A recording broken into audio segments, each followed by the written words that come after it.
who are nervous faces. Can we have some smiles? Yeah, that's nice.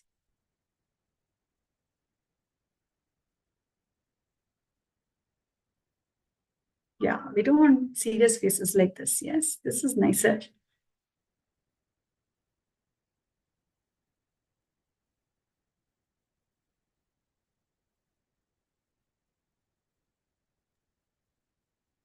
Good evening, everyone. A hearty welcome to our esteemed judges, teachers, parents, students, and viewers joining us on YouTube.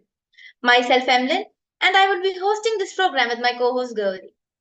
Welcome to the much anticipated Alfeen's Budding Technologist competition. Building upon the tremendous success of our STEM program, where we were honored to have teachers from our school and mentors from Hownwhy. Today marks another exceptional chapter in our journey of innovation and excellence. Before we commence, let's begin with a heartfelt prayer that sets the tone for this remarkable event. I invite Inaugural for the prayer. Everyone, please close your eyes for the prayer song. You are filled with compassion and mercy and grace. With your banner of love over me,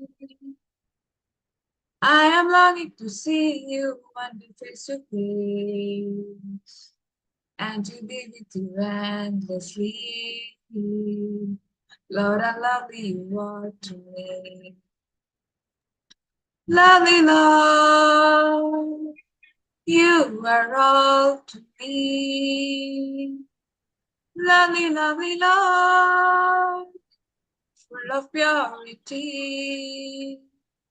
worthy of honor and majesty. Lord, how lovely you are to me. Lord, how lovely you are to me.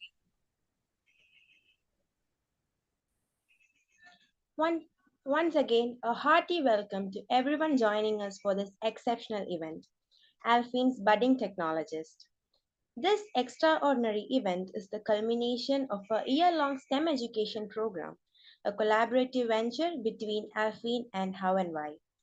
Together, we have dedicated ourselves to nurturing the exceptional talents and ingenuity of our students.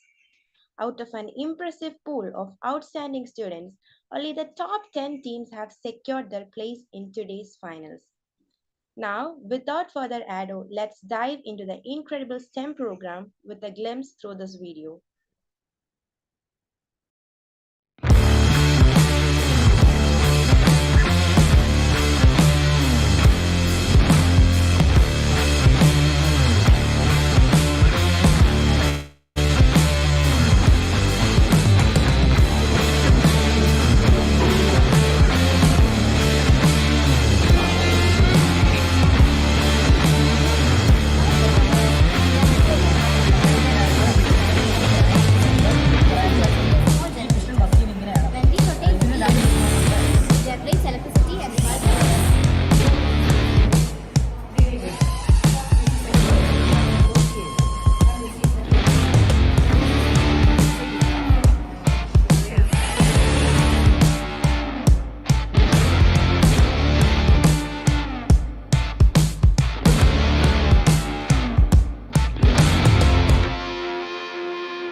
I hope this glimpse has given everyone a good understanding of this program and what we can expect from the budding technologists today.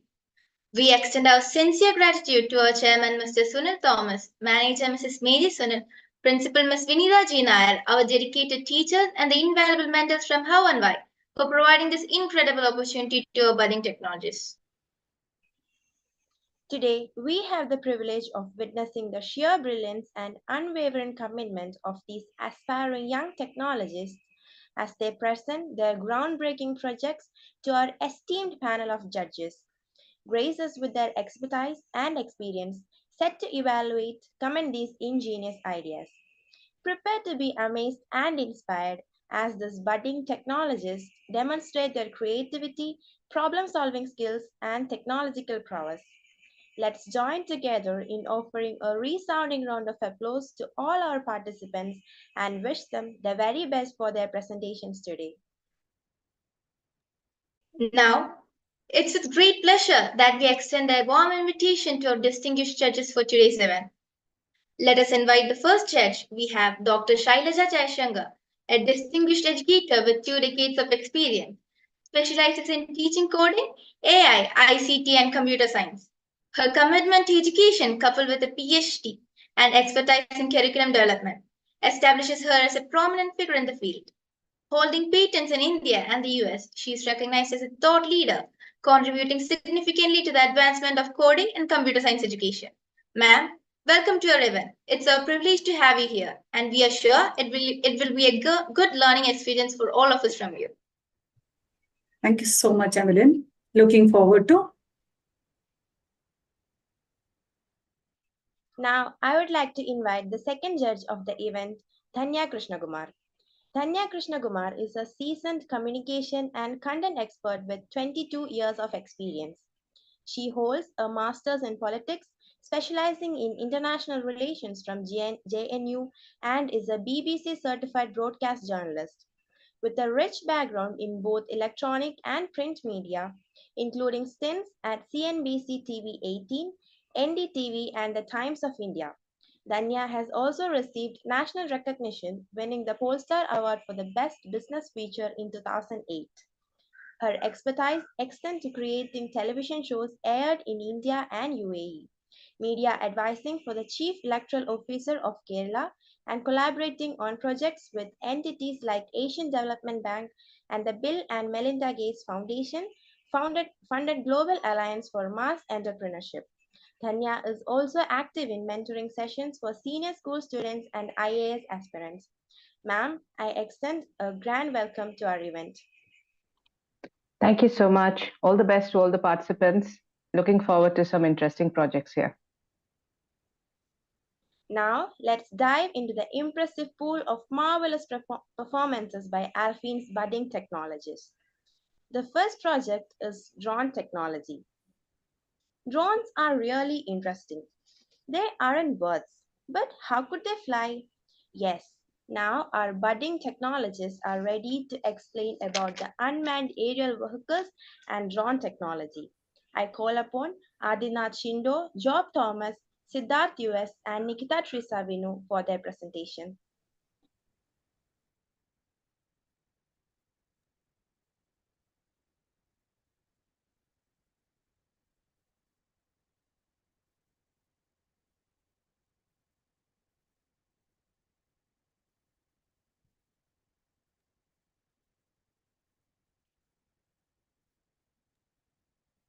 Drone technology. What is drone?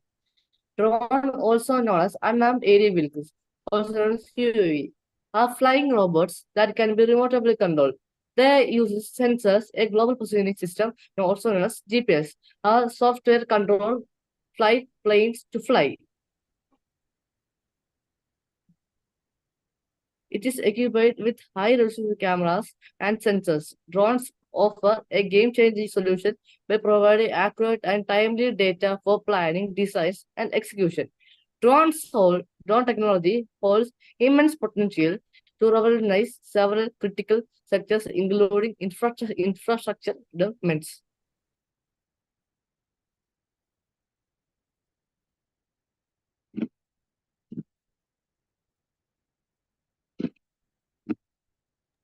Components of a drone. There are many components of a drone. Here are the main components: frame, motors, propellers, ESC, electric motor controller, PDB, power distribution boards, and flight controller,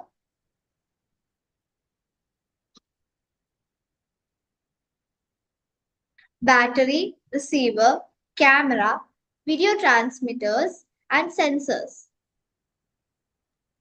4 types of drones: multi-rotor drones, single-rotor drones, fixed-wing drones, fixed-wing hybrid VTOL drones.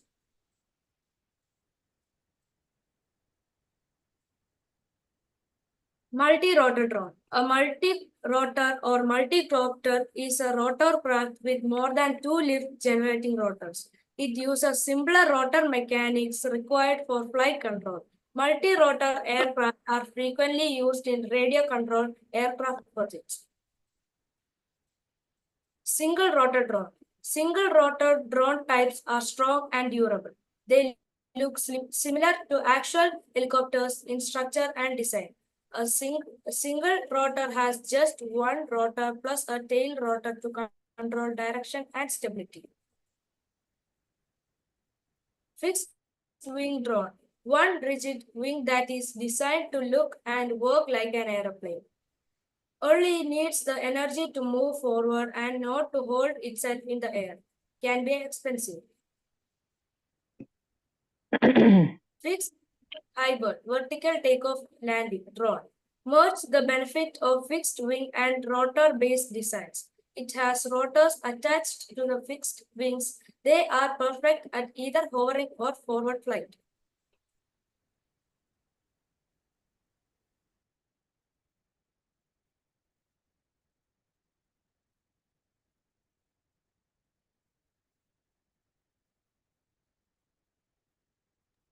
How do drones fly?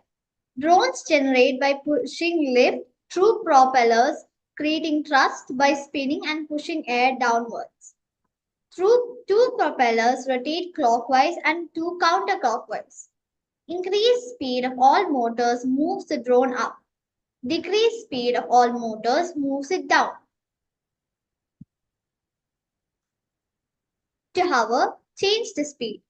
To move left, decrease speed on left motors and increase on right. To move right, reduce speed on right motors and accelerate on left. To move backwards, decrease speed on back and increase on front.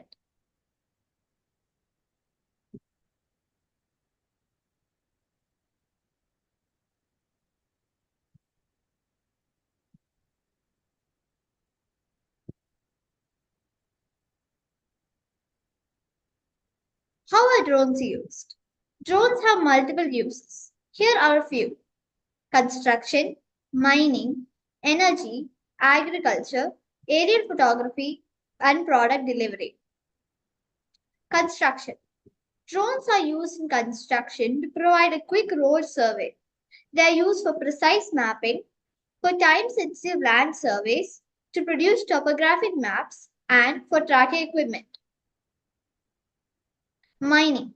Drones are used in mining for surveying and mapping, for identifying hazards, for 3D mapping, for monitoring infrastructure, and for processing plant inspections. Energy.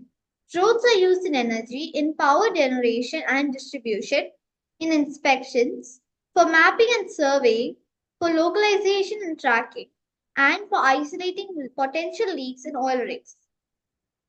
Agriculture.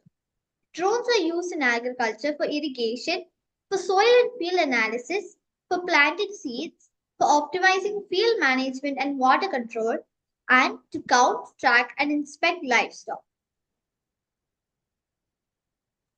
History of drones. The most commonly known drone was invented in 1917 at the end of World War I. The US Army started working on something they call aerial torpedoes. In today's terms, torpedoes it is called cruise missile. Small big planes like the Gatling Pap would be used as drones, but the war ended before they could be used. Indian history of drones. Back in 1990s, the Indian Army acquired unmanned aerial vehicles or UAV from Israel, and Indian Air Force and Navy followed. India's first used military drones during 1999 Kargil War. Since the war, different companies started creating drones and UAVs in India. Thank you.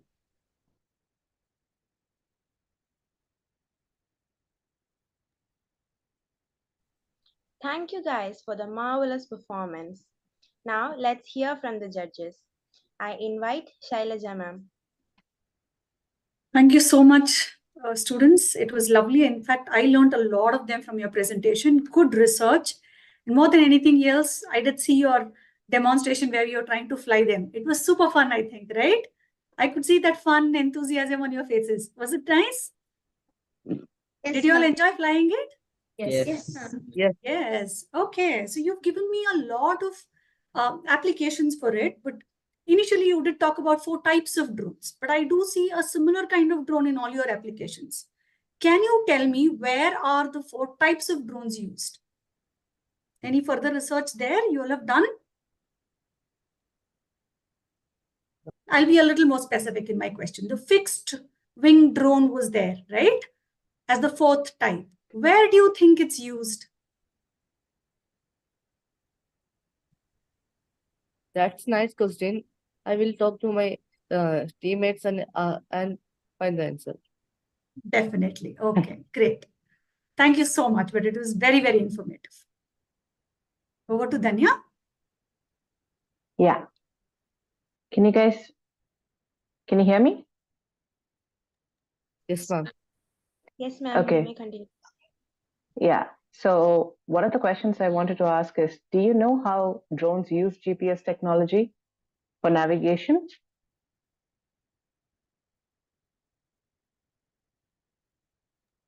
I'm not quite sure, ma'am. Because you were talking about how that is the basis of drone technology itself, right? How they are made. So do you know how they use it to navigate? We have to know. Like we use maps when we are traveling in a car, right? We use GPS and whether we are using Uber or even if we are driving, we use Google Maps and stuff to navigate. So what happens in a drone? How does the drone find its way? Well, GPS is a sensor, so I assume it can sense. Okay. I have one more question, right? You guys spoke about multiple uses of drones being used in multiple kind of industries and what they do and whatever. If you people had to use a drone to do something, what would you use it for? What is the sort of application that you would want to use a drone for? Well, Ma'am, normally a lot of drones are used for like playing and stuff. There are toy drones, simple drones. But the uses I said in the PowerPoint presentation are used for more official purposes. But if it were me, then I would use it probably for just playing. Okay, I thought somebody else was, Videography, photography, and all. which you see a lot nowadays, don't you? We Yeah. see that being used a lot. Yes. Thank you. Thank you for your presentation. It was an interesting project. Good work. Thank you. Thank you, ma'am. thank you, ma'am. Thank you, ma'am. Moving on to the second project, we have biomedical engineering. Biomedical engineering not only advances our understanding of human physiology, but also holds the potential to revolutionize healthcare through personalized diagnostics and continuous health monitoring. I welcome Iron Jins, Janagi Jayadev, Leo S. John, and Riswani Alif.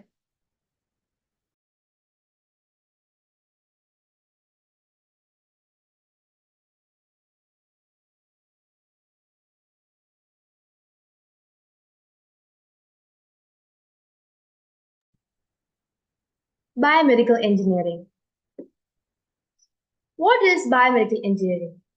So, biomedical engineering is a using of engineering principles to medicine and biology, focusing on developing innovative solutions for healthcare.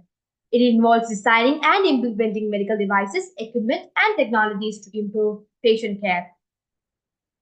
In today's presentation, we are going to talk about 4 types of biomedical engineering. 4 areas in biomedical engineering. The first area is scope in biomedical engineering.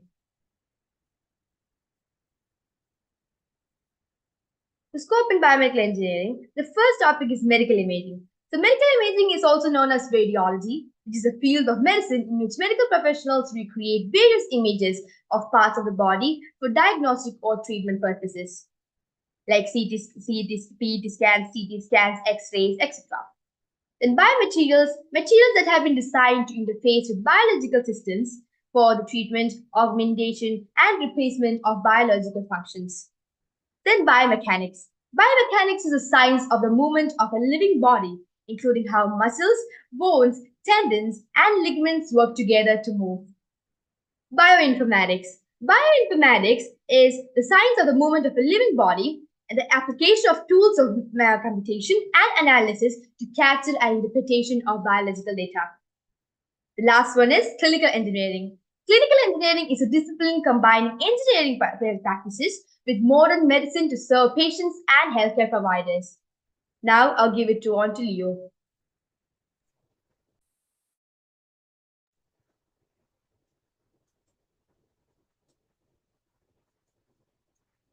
Applications in healthcare. There are many things biomedical engineering can do, like prosthetics. They work to improve mobility and function for people with limb loss, injury, disease, or other conditions affecting movement. They include artificial limbs. Medicinal devices. They play a vital role in modern healthcare, from simple procedures like applying a band-aid or to complex surgeries and ongoing disease management. They can diagnose, treat, and monitor people. Rehabilitation engineering. Rehabilitation engineering is the application of engineering principles to assist people with disabilities and improve their quality of life. Tissue engineering. It focuses on using a combination of cells, engineering principles, and materials to restore, maintain, improve, or even replace damaged tissue or organs. Pharmaceutical engineering. It deals with the selling of medicines from discovering and formulating the medication to manufacturing it, and ensuring its quality control and designing the facilities where it's produced.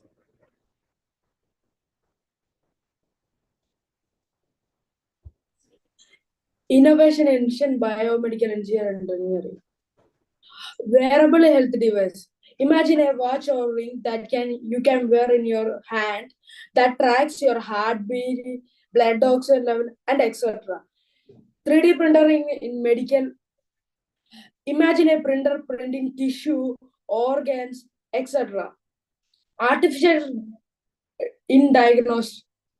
A doctor takes a lot of time to diagnose a patient. Artificial intelligence can do it in a second or faster. Robot surgery. It has a pinpoint accuracy. It can be better than a human. Cancer is when a healthy cell turns into a cancerous one, and it happens due to the mutations in DNA, which result in an uncontrolled multiplication of the cell. And now, how to kill cancer. There are three main ways: surgery, radiation, and chemotherapy. Chemotherapy works by stopping the cancer cells from multiplying. It targets the fast multiplying cells, but it affects the entire body. So there are side effects like hair loss, acidity, and reduced immunity. And with biomedical engineering and targeted therapy, we can kill cancer without killing the beneficial cells.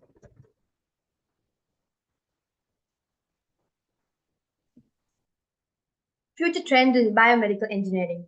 So personalized medicine. Personalized medicine is a form of medicine that uses information about a person's own genes or proteins to prevent, diagnose, or treat diseases.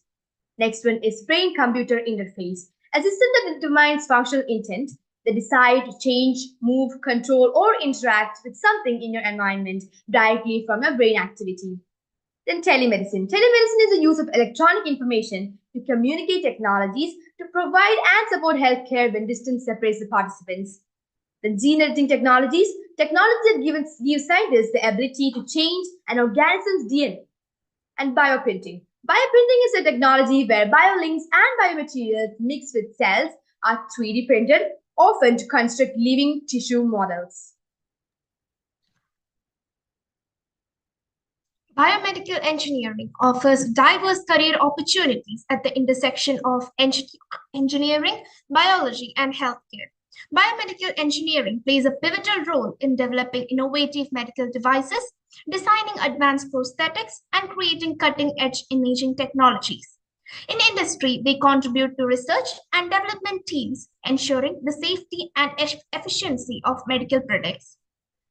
Biomedical engineering offers diverse engineering graduate educational pathways, typically starting with a bachelor's degree in biomedical engineering. Graduate studies, including master's and doctoral programs, provide opportunities for specialization and research in areas like medical imaging, tissue engineering, or biomechanics. Several universities worldwide excel in biomedical engineering. Some of the top institutions include Massachusetts Institute of Technology, MIT USA, Stanford University USA, University of Cambridge, UK. Some of the top institutions of biomedical engineering in India include IIT Bombay, Delhi, Madras, and Kanpur. As we move forward, it's clear that collaborative efforts of engineering, scientists, and medical professionals will continue to drive progress in this field. The future holds promise for even more groundbreaking advancement in biomedical engineering, promising a healthier, more sustainable world for generations to come. Thank you.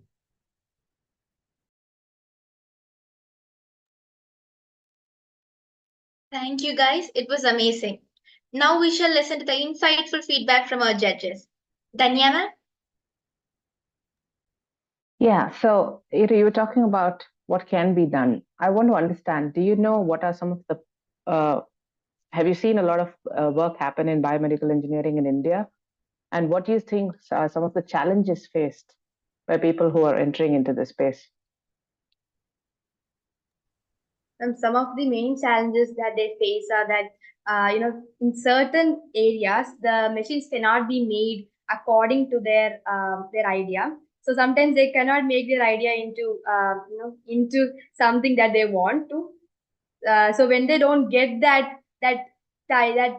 golden trump card, then that's really depressing, sad for them, because their idea doesn't work out, and then they think that they cannot save the millions of people who are suffering from that disease. So working on it will make it better. I have one more question, if that's okay, Shailaja ma'am. Yeah. Okay, so some of the literature that we read about biomedical engineering, and especially when you're getting into devices and wearables, has been the fact that there can be technical glitches, right? These are things that are being inserted into your body or otherwise.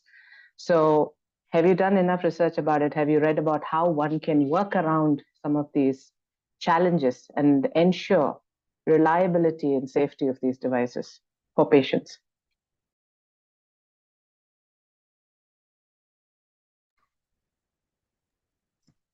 Should I say it once again? So, we can work around the challenges, but now this is just the starting of the artificial intelligence era. So there can be many glitches and there can be many mistakes happening. So as we move onwards, we can change the glitches and we can work around. Yes, I have done research about that area, but not in the high level. I know. So there can be glitches. There are many glitches. People can die using these biomedical technologies, and nowadays people are using robotic devices for surgery. So that's a big change, because if we need to just change the requirements of the person, it's really hard to change a robot's mindset. So if it's a human, then suddenly if the hole is too big, they can just stitch it up, but the robot can do that because we already caught them into doing it. So there are many glitches. Yes. Okay, thank you. I think you should read up some more, but looks like you're interested, so you may be wanting to learn a little bit more. Thank you for your presentation. Yeah, all the best. Okay. Thank you. Great presentation. I think I like the way you all have used the videos or the stock footages. Otherwise, it's so technical that people don't understand, right? So you've shown it visually. That's great. Thumbs up on that. Second thing that I liked is you're also covering the career prospects of it, how medicine and engineering is coming in together. So you can't say, I'll be a doctor, I don't want to care about technology, or I'm not interested in technology. It's everywhere, right? So if you are interested in technology also, there's always scope for biology as well. You can't drop any subject. Everything is important here. So that's a good takeaway for me. Coming to, I know there was a lot. I think wearable devices are the most common, and most of us have used a watch at least, right? Have you ever thought about how this tracks your heartbeat, your footsteps? How does it count? Have you ever thought about it? Yeah, yes, ma'am. Yes. A green light from the watch goes through your vein, Okay. and it calculates an amount of blood going through. So it represents it heartbeat. Into it. Okay.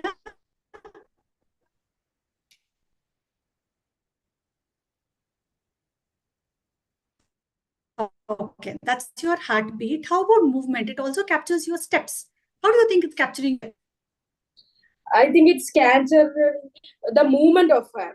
If you shake it like this, it also counts as a steps. Hmm? I'm sure we would have done all that testing, right? Trying to jog in the same place, just moving our hands and trying it out. So what sensor is involved there? Any idea?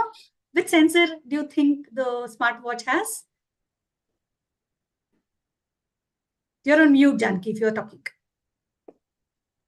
I don't know clearly, but I think an ultrasonic sensor of some sort. Okay, it's good for you to go back and check at least the devices that you wear. You should be inquisitive about it. How is this capturing my movement, right? How is it able to count my steps? So this is for you to research a lot more. Yes, go ahead, Raswani. That is accelerometer. Yes, that's right. Good, That's good, used very in good. Good. Okay, so this should be the inquisitiveness that you should put into your projects. You should think through something very far, ahead of you. Definitely you cannot, but gadgets around you, you should definitely not take them for granted and just think of their uses and test them and see, will it work? You should also think as a computer science student or a technology student, how is it working? Let me understand what is the input, how is it trying to process it, and how is it being able to give me the output? Basic, just this much at least, definitely you think through. Yeah. My second question is, you did talk about 3D printing. Till this age, I think we could not reproduce another part, right? All we had to do is take a part from another human body or within your body itself. And like if it's plastic surgery also, they would graft the skin from another place and put it there, right? With 3D printing, this was possible. Can you name some of them which has already been 3D printed and try to be implemented inside a human body? A 3D Do you know printed any heart. of it? Yes. 3D printed heart. Yes, Okay. it was Have you read tried, about it? but it is not completely successful, but it was tried. Okay. What is already successful then? Like you said, plastic surgery, skin is successful. And Okay. the burned areas, we can just recreate it. Grafting skin. Yes. And any other organ is got developed using 3D printing?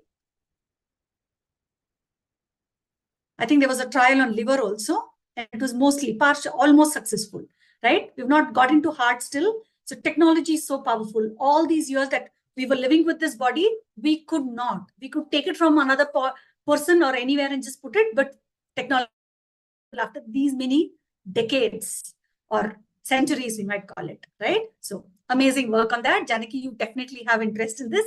You should do a lot more research. Yeah, thank you so much. Thank you, ma'am. Thank you, ma'am. The next project is basic electrical. Can you think of a life without electricity? No, right? In this basic electrical project, students embark on understanding power generation through motor utilization. Without adding furthermore, I welcome Mohammed Bilal, Shivani Deebu, Sean Matthew, and Sia Susan Dominic.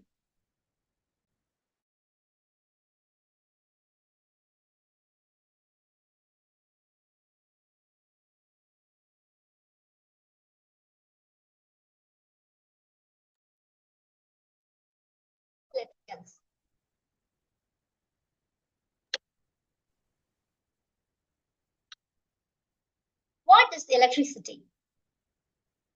Electricity is a form of energy. It is the flow of electrical power or charge. We use electricity to do many jobs every day for lighting, heating, powering televisions and computers, etc. What are electricals? Electrical devices are devices that use electricity to function. Some examples of electrical devices in our daily life are light bulb, washing machine, and refrigerator. Three major steps. First is the generation of electricity. It is the process of generating or producing electricity from sources of primary energy. Next is the transmission of electricity. It is the process of moving electricity over long distances from where it's generated to where it's needed through power lines and grids. Last is the distribution of electricity. It is the process of distributing electricity through local power lines and transformers to homes, offices, etc. Generation. We use different methods to generate electricity. We use different types of energy to produce electricity. They are classified into two, renewable and non-renewable energy. Examples of renewable energy are hydropower, wind energy, and solar energy. Examples of non-renewable energy are thermal and nuclear energy. Generating electricity using hydropower. It is a method which uses water to generate electricity. In a dam, water flows through a pipe or a penstock. The penstock leads to a turbine, and the water is used to spin blades in the turbine. The turbine is connected to a generator. Hence, when the turbine spins, the generator is rotated, which produces electricity.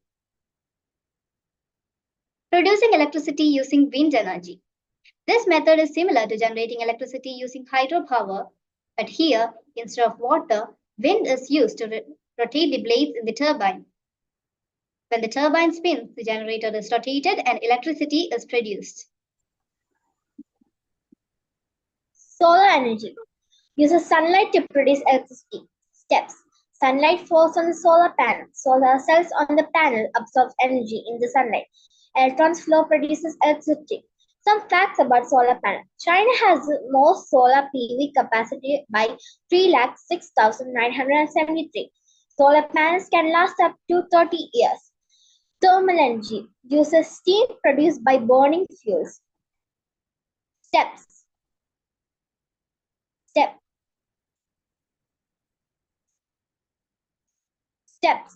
The steam is used to rotate the turbine. The generator spins, produces electricity. Some facts. Thermal energy refers to the energy contained within the system that is responsible for its temperature. Thermal conductor allows heat or cool to flow through them easily. Nuclear energy uses steam produced through a process called fission. Steps. The steam is used to rotate the turbine. The generator spins, produces electricity. Nuclear energy, some facts. Nuclear energy power plants produced by 772 billion kilowatt hours of electricity in 2022. Next, I pass on to Bilal. Transmission. Transmission is the process of electricity produced by power plants or industrial solar facilities, which are sent through long distance, eventually used by consumers. Transformers. Transformer is a device which makes the electricity more powerful or less powerful intended to its need. Substations. Substations are specialist equipment that allows the voltage of electricity to be transformed or be switched. Now I hand it over to Sean. Switches and circuit breakers. Switch. An electrical component that can disconnect or connect the conducting path in an electrical circuit. Circuit breaker. Safety guard for electricity. Protects an electrical circuit from damage caused by overcurrent or short circuit. Distribution. Stage of electric network connecting high voltage to medium voltage substations to the final users. Thank you.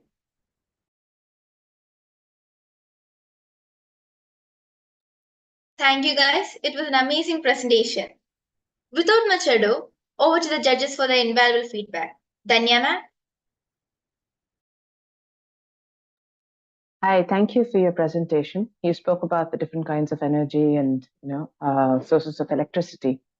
We're facing a heat wave in Kerala, and there's a huge shortage of electricity all over. So can you tell me if you've read anything about how we can conserve electricity and what is being done to take care of the shortage?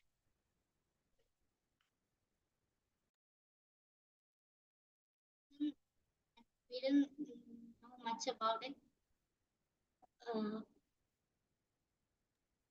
Okay, so let me rephrase the question and let me ask you. You spoke about different sources of energy. You talk about how much it's being used. What do you think is contributing to a shortage in electricity? Water is used to generate electricity, maybe shortage of water. Shortage of water?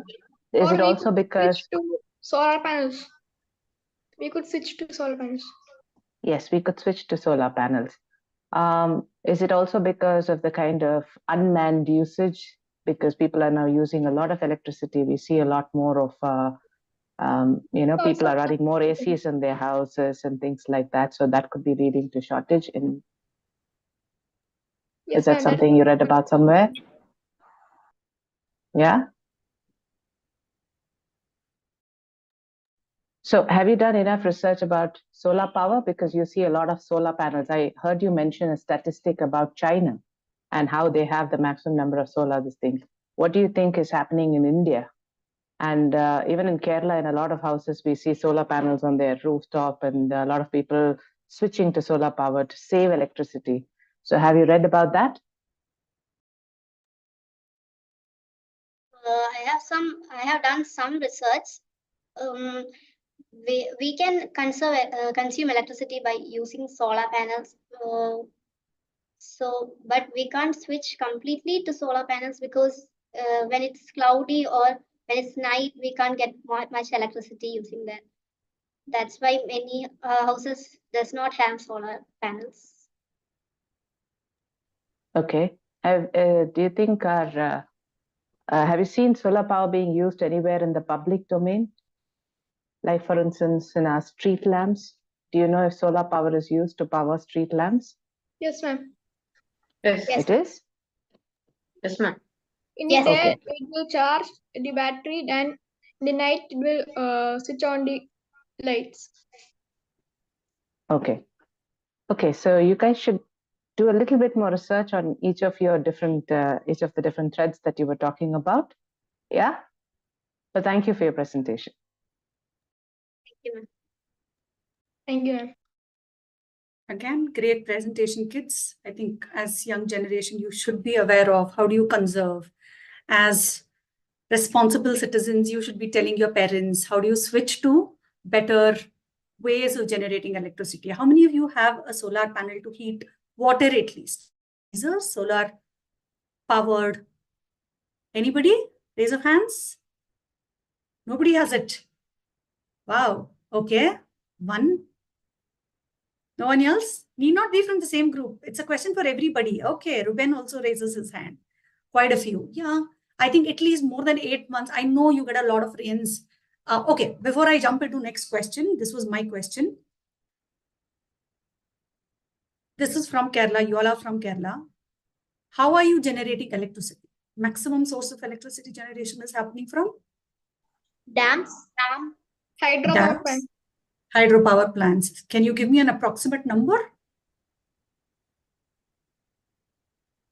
You guys are lucky. You get a lot of water. So hydroelectricity is the major contribution. Somewhere to around 80 to 85% of electricity is generated from hydropower plants. Do you know how many do you have? How many of these dams or hydropower projects you have in Kerala? It just got me interested. Not that I know. I just Googled it as while you are presenting. So I'm just checking your knowledge now. No? Okay. You have 54 of them. Can you name any one plant at least? Something closer to your place? Or you would have visited? Idukki Dam. Idukki. Yes, that's the largest. Good. So you should be aware of what's happening around you. Very good. Now, after this presentation, what is your responsibility? Like Danya ma'am was telling you. Conserve electricity. Conserve first, yes, and definitely shift towards Renewable energy. renewable. When you say renewable, which is the most easily available? Solar. Yes. And not unnecessarily use electricity. Yeah. Thank you so much. Thank you, ma'am. Thank you, ma'am. Thank you, ma'am. Thank you, ma'am. Moving on to the next project, artificial intelligence. AI is the talk of the town. Is there anyone who isn't excited of the apps and features of AI? No, right? Our friends are ready with a project based on AI. Let's hear it from them. I hereby welcome Abhinav S., Guriswajabas Panikar, Miran Salim, and Nia Anna Vinu.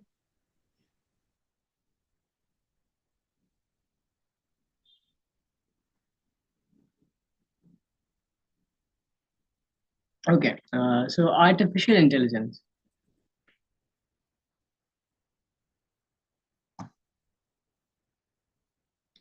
Artificial intelligence.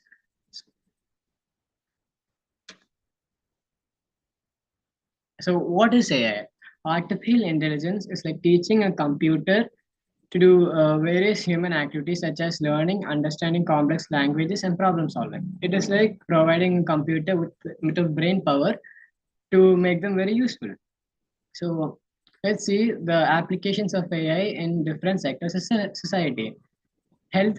Some of the applications are healthcare, finance, security, education, and manufacturing. Now I pass on to Nia. Okay, so human intelligence. Human intelligence is about how smart people are, how they think, how they learn, and how they solve problems. It's what helps us understand things, remember stuff, and figure out what to do in different situations. It's like our brain power that lets us learn new things, make decisions, and get along with others.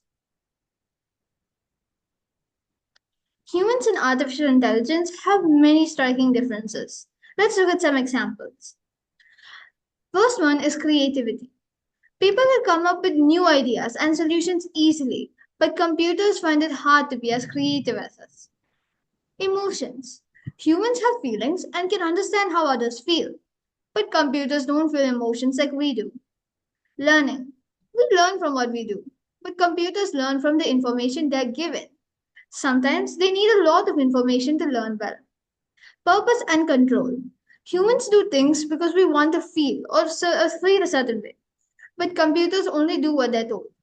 We're the ones who decide how computers are used and made, which makes us think what's good or bad.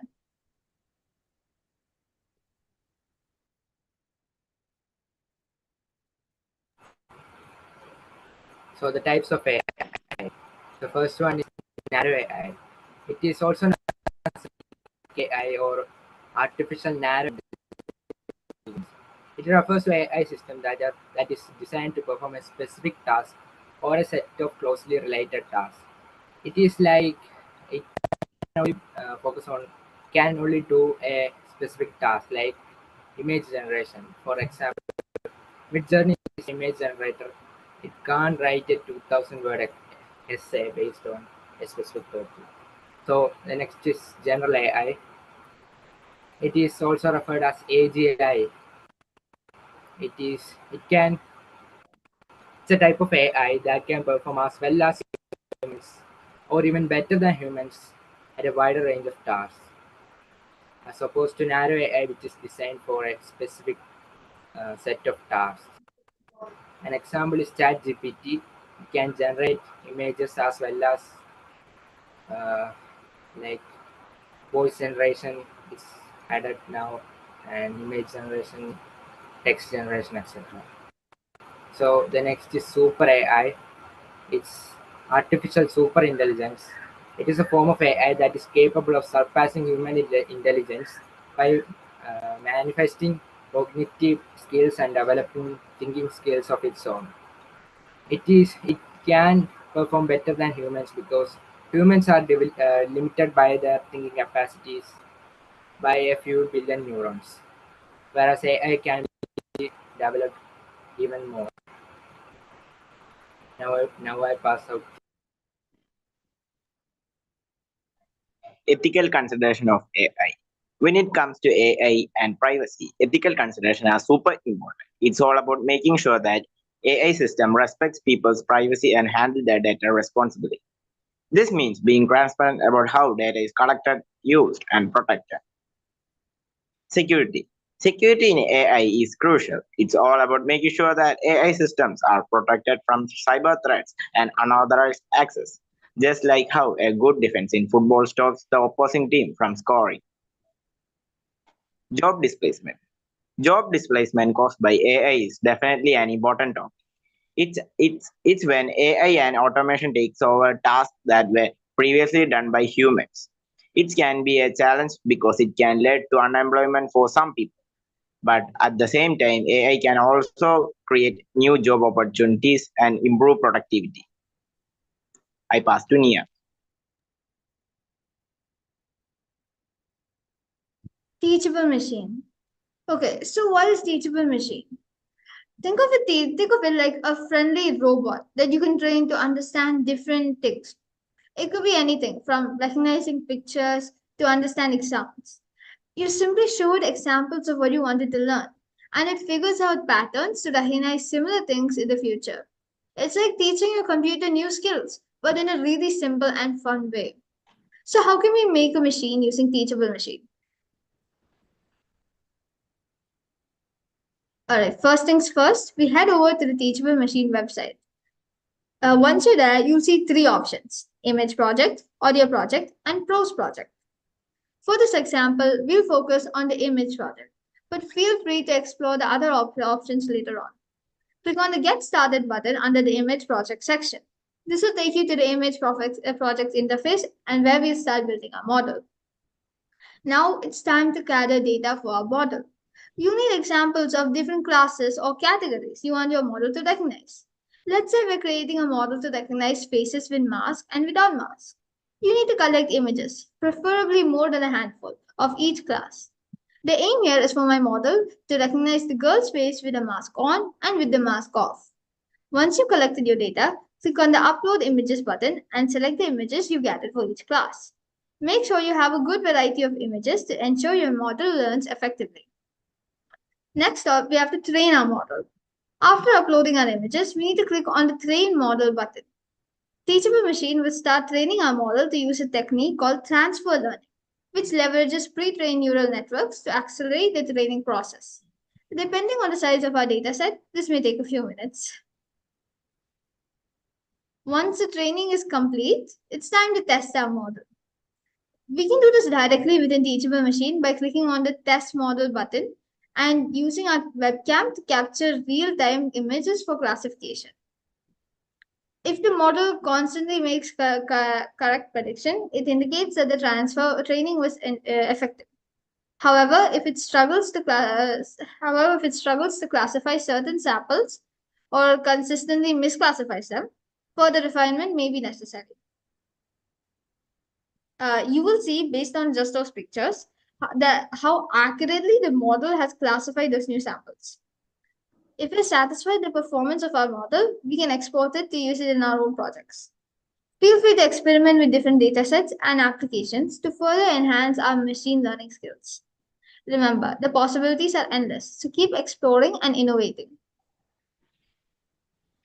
So sorry to interrupt, but your time's over.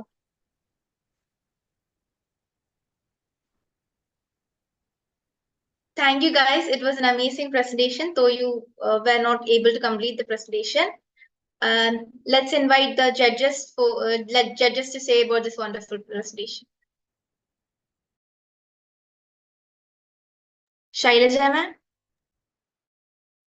Again, I like the whole demo in this. Great. So if you can tell me the difference between, I know you're covering both AI and ML. What's the difference between AI and ML according to you?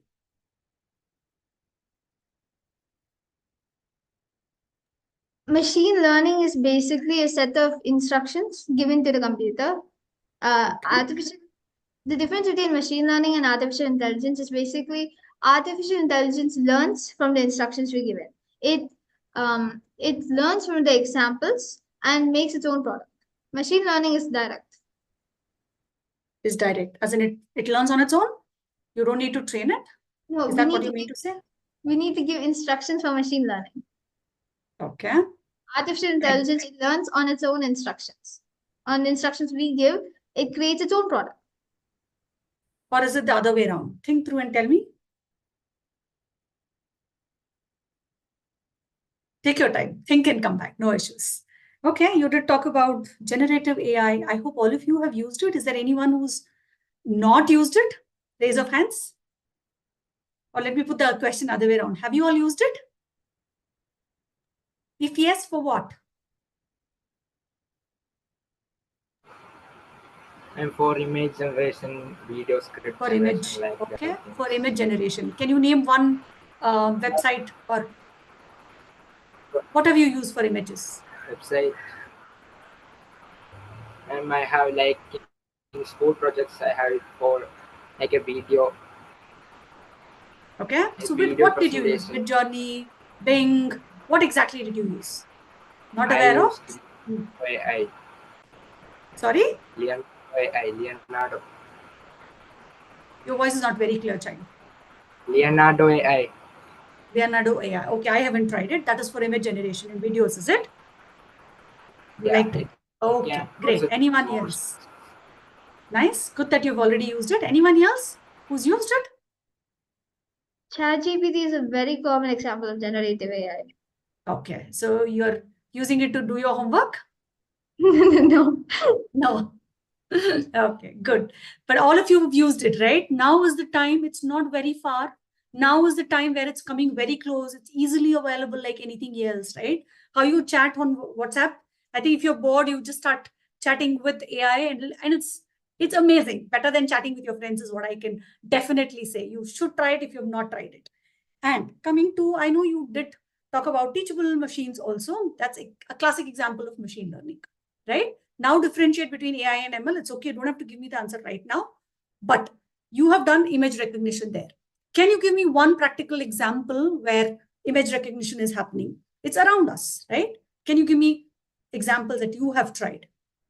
In security systems, usually for face recognition softwares, we use these type of machine learning. Okay. Anything else? I hope all of us use our phones. Where is image recognition used in your phones? Face IDs. Face IDs. The minute you unlock, it's And like ML, image the recognition. CCTV cameras, it detects if your seat belt's off. Exactly, right? So all of this is image recognition. And then if you have to give me an example for voice recognition, it's all sitting in one of your phones. Your phone is a classic example for everything. Ma'am, the voice assistant in your phone, it detects your voice, right? Yeah. Right.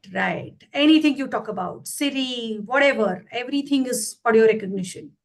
So good job. So AI is very, very much around us. If you are not into the race, you will be left out.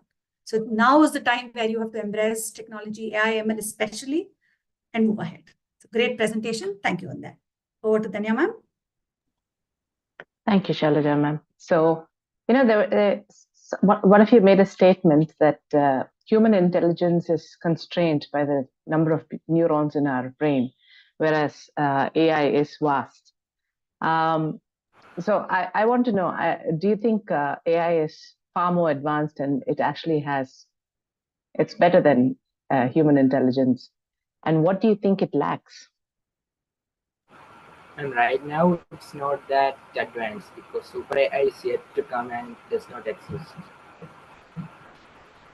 So you spoke about, ma'am was asking you about what is the difference between AI and machine learning. And we spoke about how we have to actually program it. We have to give it instructions, a set of instructions, and it works within the little, silo or the little template that we give it. And then it has to draw learnings from that. I don't know if any of you, there was a very old Will Smith movie that had come. It was one of my favorites, where it's called iRobo. I don't know if any of you have seen it. It's probably before your time. We are very old. So it's an interesting movie where, people are using robots in their everyday life, right? And they talk about how robots are governed by 3 laws. And unfortunately, because they do not understand emotions and the nuance of what it is to use intelligence to create certain connections, they are unable to perform unless give in a linear fashion, right? So you say, when you program, like for instance, have you noticed that even with your Siri or your Alexa or something like that, one of the challenges that all of these devices have is also including your Google Maps, right? The way they pronounce things, they have not been customized enough for certain localizations. For instance, in India, it will say Vasuka card, Vansiyur, and all those things, right? It has a very funny way of saying some of those things. It still hasn't mastered the art. So while we say that there are a lot of interesting things, there are moral and ethical implications of using machines because of the lack of, shall I say, understanding and basic nuance, which is an interesting thing. So I don't know if you haven't seen the movie, you should go see the movie. But I want to ask you, since all of you have used ChatGPT and all of this, has it ever occurred to you that you could have written your project better than ChatGPT? Or do you think ChatGPT does a better job than you guys? And it is not well trained enough, so it can make mistakes. So we have that human touch that AI can't replicate right now. So we should manually edit it for the best result. Okay. can help, but you should not leave the job alone to it, but you should also do some job. You should also edit. Okay. Okay. So it's not Anyways, that clean. yeah, ChatGPT is also constrained by the fact that it does not have access to the entire mass of knowledge that's available in the world. It's constrained. It's got a time frame within which its knowledge database is tagged. Anyways, it's a good project. It's an interesting domain. It's one that is growing every single day and getting into our lives in a big form. So there are some things that you still have to learn. But you see, since we are all using it in our everyday life, you should learn more, you should read more and find out some more. Okay. All the best. It was good fun. Yeah. Thank you. Thank you, ma'am. The topic selected by our next team is basic electronics. Students delve into the understanding of parallel and series connection in electrical circuits, and they have widely researched about the basic electronic components like resistors, capacitors, etc. Join me in welcoming Angel Jose, Rukhaya Zoya Absal, Tessa Binu, and Ruben Tinu.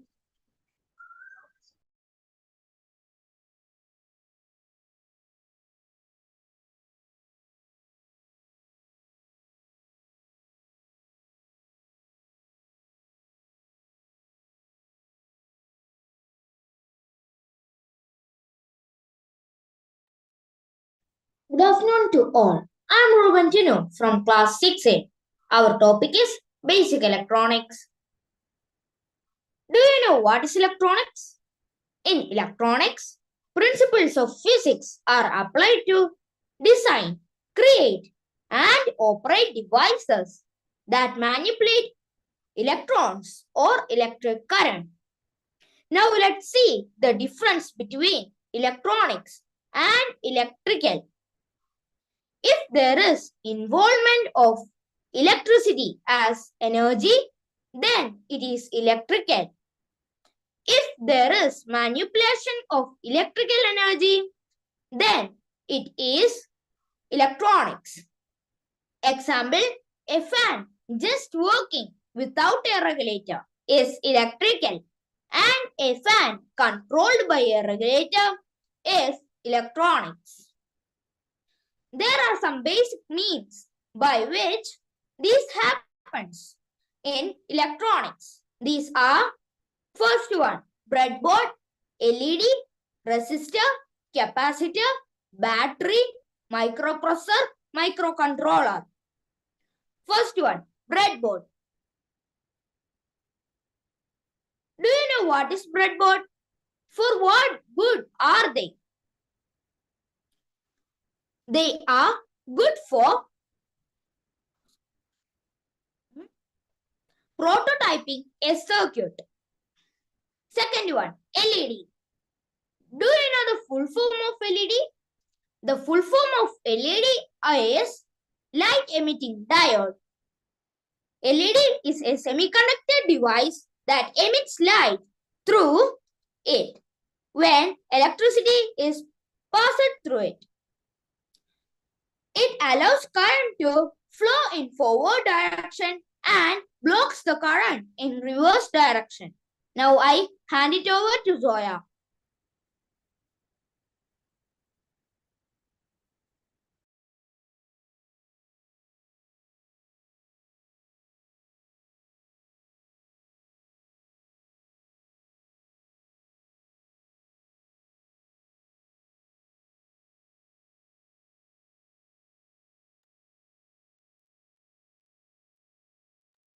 Zoya, I think you have to unmute yourself, child.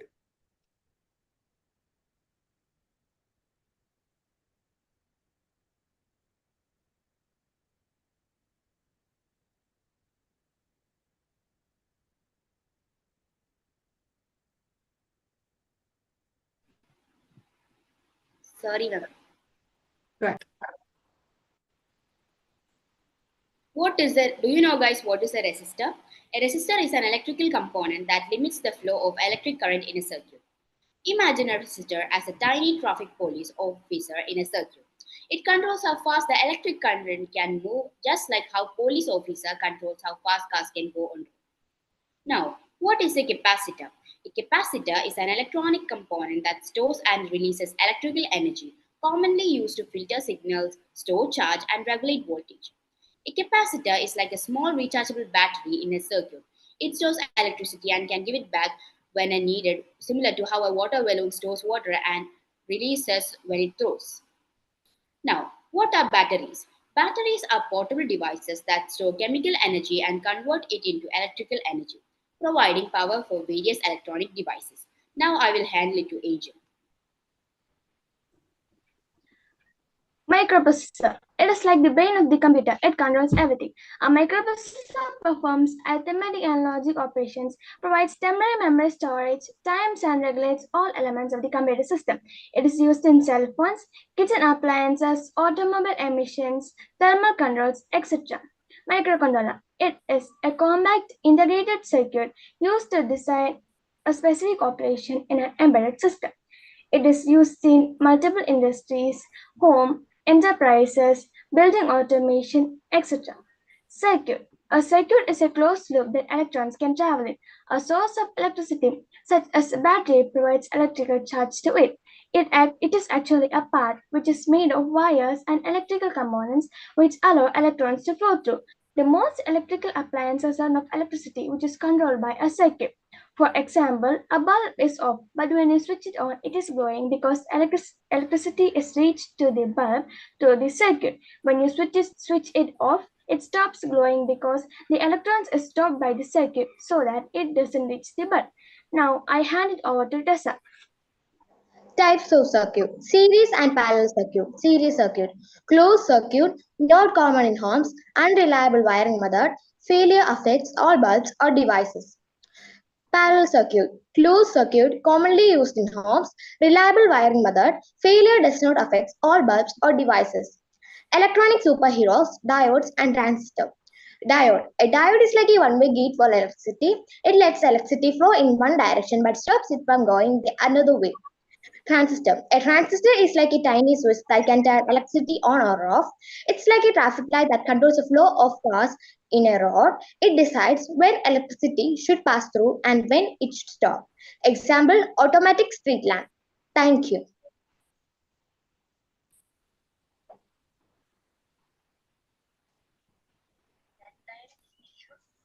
Thank you guys for the amazing presentation. Now it's time for the judges. I invite Danya ma'am.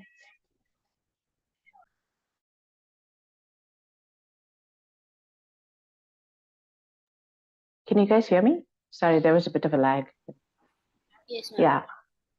Okay, so you're talking about circuits and generating electricity. Have you done some experiments to understand how the electricity flows? How to create a closed circuit? Have you done it in school, or did you try it out as part of Yes, doing ma'am. research on your project? What did you do? Can you explain what you did and what you learned? How did you do we it? made a circuit. Ma'am, you're on mute. Sorry, I was saying, can you explain your project to me? Tell me how you made it and what you saw. First, we connected a battery and some wires, and we attached a LED and a resistor so that the electricity can be controlled, and we attached it and the bulb glowed. In a breadboard. In a breadboard, okay. And so did you also understand the concept of alternating current and direct current while you were doing something like this? Did you read up about a lot more about it? Did you try? Yes, ma'am, a little. Yeah. So you didn't want to create a small prototype and show us the different kind of circuits that you could have made or something like that? It would have been interesting, no? Yes, ma'am. We try to do, but it's not entering the system. Ma'am, I did a series circuit on that breadboard. Mm-hmm. Yes, yeah, ma'am. me and Tessa did a parallel circuit. Oh, good. Okay, so one of the other things that I wanted to ask you is, since we're talking about all of this and we're talking about how you can circumvent, do you know how UPS is used when electricity is being regulated in a house, and we use generators, right? So how do you think they circumvent how does it circumvent the power supply, and how does it provide us current when there is no direct supply? Do you know how that is happening? Ma'am, I didn't understand that question. In a lot of houses, in a lot of places that we go to, when we have electricity, there is power, we have all our lights and switches on, and then we also end up using inverters. Is there a better way to use it? Inverters and UPS in the house? Yeah. Yeah, to give us power, backup power when there is no regular power, right? Yes. Right? So it is basically switching circuits. It's moving the source of power that we are getting to another source. Do you know how that is done? It Do you know the stores basic principle? electricity. The inverters, it stores electricity. Anybody else wants to try?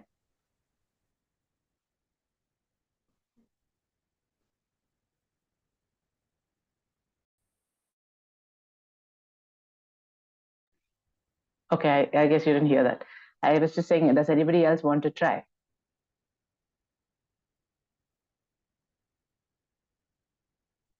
Okay, anyways, I'm not going to go into the details of it to explain it. I was just asking you because it's something that we see in most of our houses. So I thought maybe it would be interesting because sometimes we learn from the things we see around us. It's easier to learn using things we see around us. So I was just trying to understand when you were learning about circuits and, this thing, if you had ever tried looking at the things around you.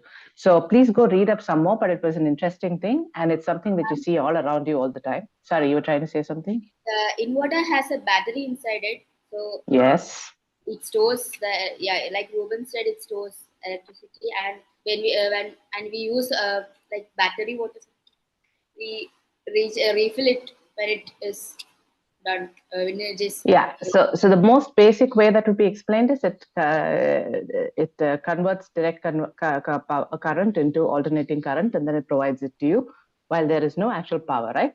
But you can go back and read into it, and yes, there is a battery which stores, and you see it charging throughout the day because then it is storing, and then which is why inverters only last for some time, because as long as the battery holds charge, like our other devices, that's the only time it can provide us with backup power, right? So anyways, it was an interesting project. I'm glad that you tried it out. I'm glad that you tried out you creating circuits on your own and learning how it is done, because it's very essential for things like this for you to tinker around and understand for yourself. All the best. Go read some more. Yeah. Thank you for your presentation. Over to you, Shailajama. Thank you. Interesting one. I think it's all around us. So extending the same question from Danya ma'am, you did talk about the first thing on your breadboard you would have done a serial and parallel connection, right? Yes. So in your houses, we have all lights, fan, everything connected. Is it parallel or serial? Parallel. Parallel. Do you all agree? Yes. Okay. Why parallel? Because in series, when a bulb is faulty, the whole thing will be not glowing or will not be working. But in parallel, even if one is faulty, it will be working. Very good. So we want do it in a series, right? One after the other. It's like, okay, your living room's light is on, only then your room's light will also be on. That's not the scenario. We just wanted to turn it on and off, toggle it the way we want. So it's always in parallel. So give me one example where serial connection is used. So, ma'am, for the Christmas tree decoration, that right. So just one light glowing is not enough. You don't want to have multiple switches there, right? Once you turn it on, you want the whole series to light up. That's mainly for decoration purposes, right? So we use it. Great. And you did talk about LED lights. I did remember somebody, expanding it also, saying light emitting diode. Do you know the working of it? Have you gone into it? No. Why are we switching towards LEDs at least? Okay, the bulbs in your house, are they LED lights? Yes. Yes. So few years ago, I think we changed all those tube lights, which would from these to LEDs. Why did we switch to LEDs? Because they consume very less energy. Good. But why do they consume less energy is something that you should definitely read. That is where the working of an LED comes. Okay, but good presentation. Thank you, guys. Thank you, ma'am. Thank you, ma'am. Thank you, ma'am. Thank you, judges, for your valuable words. The next project is artificial brain. We all have a brain, right? But have you ever wondered how can a brain be artificial? Yes. Today, my friends are here with Artificial Brain Project, in which they simulate an artificial brain using an Arduino Uno microcontroller. I invite the team members Melvin Payas, Arvind Prakash, Geza Vinit Salim, and Mufida Salim.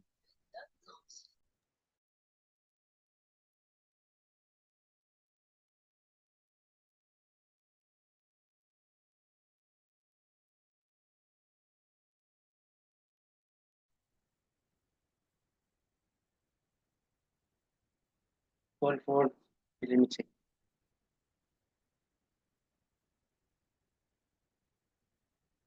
Okay, artificial brain and also be known as computational thinking. So, what is computational thinking? Let's see more about it.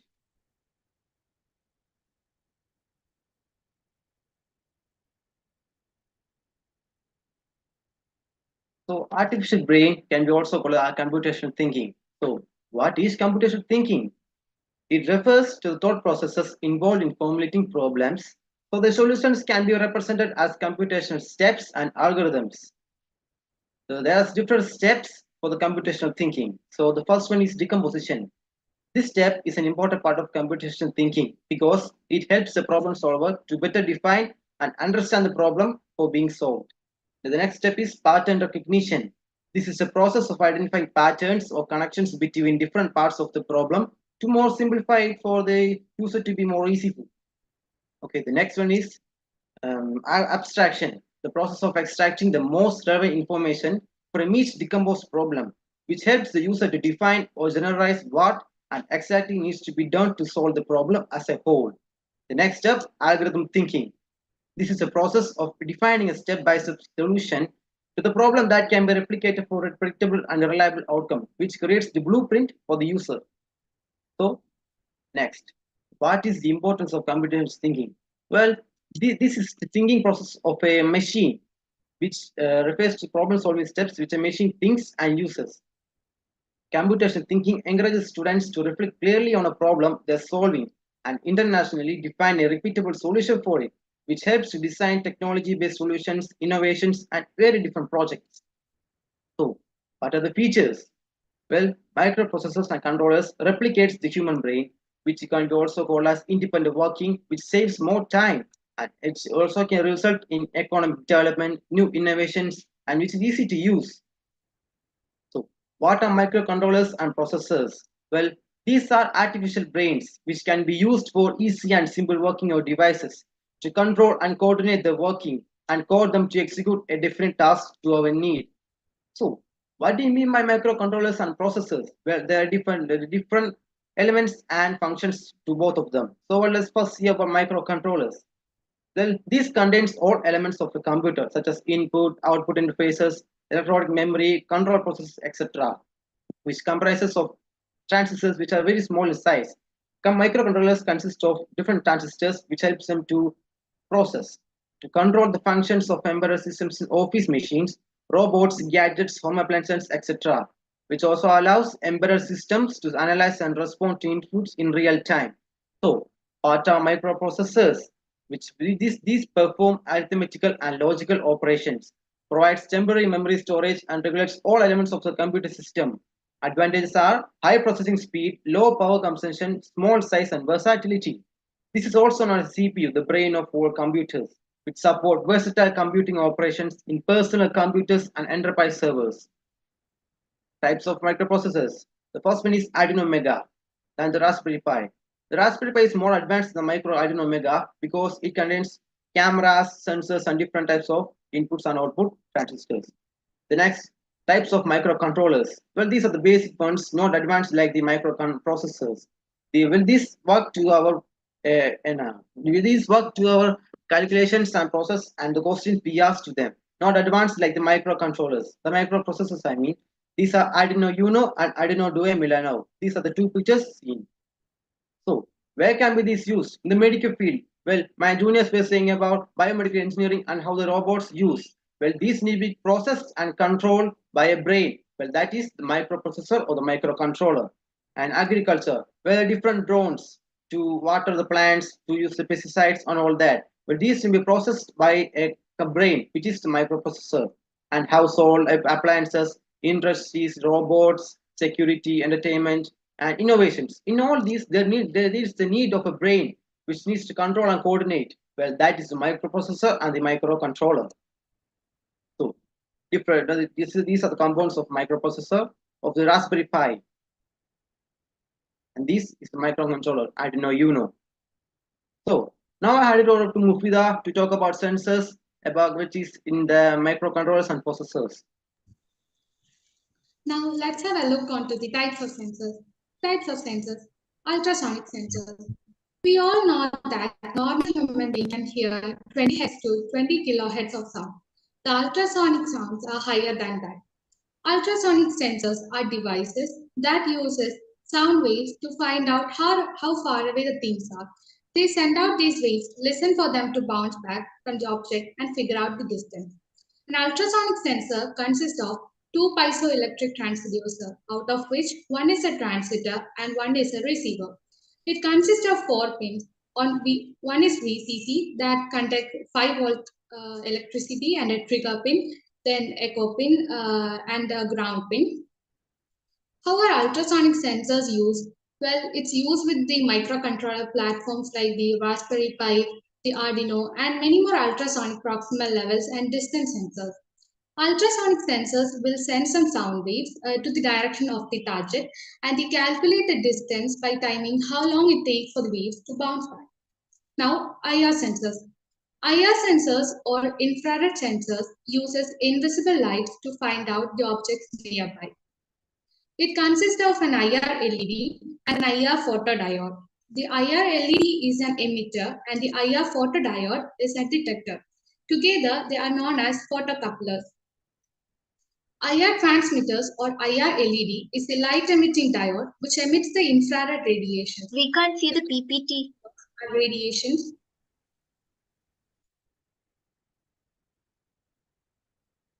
The IR receivers that detect the radiation from the IR transmitters, and it comes in the form of the photodiode as they detect only the infrared radiation. Now let's have a look on the working of IR sensors. When the light falls on the object, the resistance and the output voltage will change in proportion to the magnitude of IR light received. The applications of IR sensors. It's used in the various sensor projects and also in various electronic devices. For example, in the night vision devices, then the radiation thermometers, then the IR imaging devices. It's most commonly used in radiation thermometers because it can measure the temperature without having a direct contact with the object and the fastest response, etc. Now I hand it over Geisa. Let's see about human-machine analogy. Just as we perceive our surroundings using our sense organs, machines also have input devices, sensors, to know about their surroundings. We know input when processed gives us output. So we have a 5 sense organs which are eyes, ears, nose, tongue, and... Guys, I'm so sorry to interrupt, but your time is up.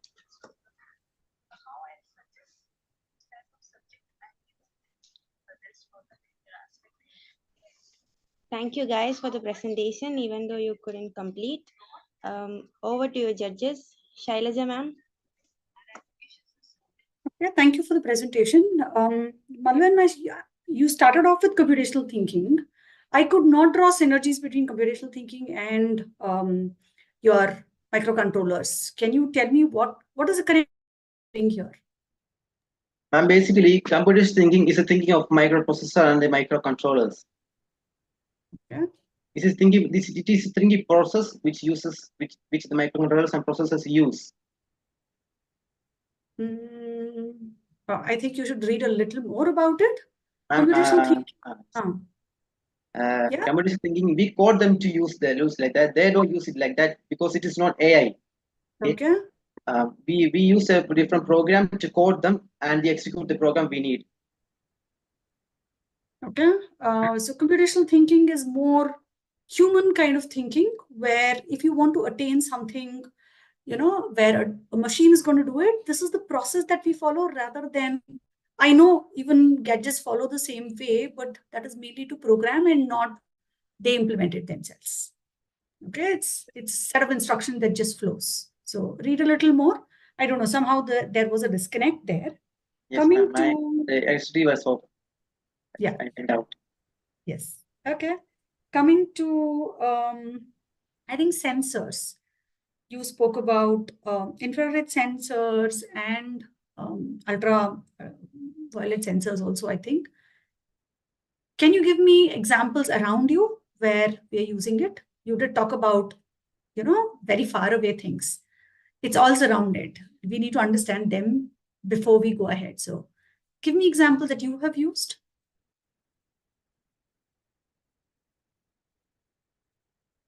Open Yes, for ma'am. anybody. Ma'am. Basically, it is imitating the process which bats and whales use. They send Right. signals and receive it, just like in AI cameras. Okay. It's not ultrasonic sensor, but it is a sensor. It detects. I'll give you simpler examples. All of us use TV remotes. What's used in a TV remote? TV remotes, yeah. What sensors are you using? What rays are you using? Infrared rays, infrared, electromagnetic. You decide. Infrared, electromagnetic. Infrared ray. Infrared. Why infrared? Because it I don't clearly know by that, man. Infrared, I don't clearly know. Because I think it's infrared, generally travels in a straight line. Yeah. Right? So if you try to, block it, it can't penetrate. It's a low intensity, low frequency wave, right? So it travels in a straight line, but it can still rebound. If you try, trying to change the channel, you have a sibling fight for the remote is very common in your houses, right? Yeah. So if you try to, somebody stands in between, you can't change. If you try directing it up also, it can, because it rebounds, right? Similarly, so many more examples. Automatic door opening in your malls, right? Infrared, we also emit infrared rays. So has it ever happened that the door is closed on your face or anyone else? No, right? It's mostly tested. We also emit, so it detects pretty well. So think of common applications before you talk about something large. Yeah. Over to you, Danya ma'am. Thank you, Shailaja ma'am. In fact, I'm just going to take off on what she was saying. There are so many more, like she said, the examples that we have, your ACs, your AC remotes again, right? And then you have traffic monitoring systems. You have security alarms, right? Yeah. Security alarms, motion detecting lights, so many things. So my point is, it's all around you, and you need to understand how some of this works. And I have to agree with ma'am that your project brief and what you showed us was completely different. I mean, you started off with an artificial brain, and then you went off into computational thinking, and then you were talking to us about sensors. You're in a field that is interesting, but I don't know if you understood the brief of your own project, because there is a little bit of a disconnect. So I was trying to grasp. I was wondering where you were getting to, because we were told, even the intro said the artificial brain, and it's coming with the Arduino Uno, and I'm like, okay. So did you actually end up using the Arduino Uno? Did you do something with Yes, it? ma'am. I want to know that. We did two What did you do? projects. Yeah. So what did you do? We created a blind man gloves and a smart port using this. And so you should be showing us some of that, right? Yeah, ma'am. What We you could did acquire there. the video. We took a video, but we couldn't acquire it. Couldn't add it to the presentation. Okay. So Maybe I can explain. Do you want? Okay, why don't you explain it to us? Ma'am, I will take a smart port. Okay. And we have called we used Arduino Mega, and we got it into, when the port is dry, there will be a sensor, soil moisture sensor to detect moisture, and there's a water pump to flow water into the port. And we also coded, when the port is dry, the sensor will detect it and it will stop the flowing of water. from the farm. Okay. Also, the other project was blind mark gloves, and we used an ultrasonic sensor. When there is an object or obstacle in front of it, it will make the sound from the buzzer sounds. When the object is the gloves. Okay. Okay, so Melvin, I think you used some of your learnings to try out, and you probably, tinkered around and figured out how to use it. I wish you'd shown us some of that, because then it would have helped us understand what you really understood, right? Because if you're just going by the presentation, we're not really able to grasp the depth of your knowledge or what you were intending to do, right? So I wish you had started with your experiments and told us how you'd arrived at something, which would have been a lot more, shall I say, engaging and a lot more gripping. But please learn some more, read some more, because, like we said, there are things around you in our everyday life where you can learn from. The most simple examples sometimes are the ones that teach you the most. So please go back, do some more research and understand. And next time, maybe work a little harder on how you put your point across. Yeah? All the best. Keep learning. Yeah, just continuing what Tanya ma'am says. We don't really expect a presentation as such. The working of your model, you just video record it, you have a camera, you have a phone with you, record it and just explain it to us. That's like the best output that anyone can achieve. When you say presentation, it need not be a slide deck where you're jumping from one to the other and which is not relevant, right? So that will be more impactful. Please do that next time onwards. Yeah, all the best. Thank you, judges, for your precious words. The next team explores robotics, a field blending engineering and technology to create intelligent, automated systems. This project showcases the practical application of robotics in real-world scenarios with potential use in fields like automation and autonomous vehicles. I invite Abdul Hanan, Ahsan Ahmad Ansari, Leon Jens, and Shabrish Hari.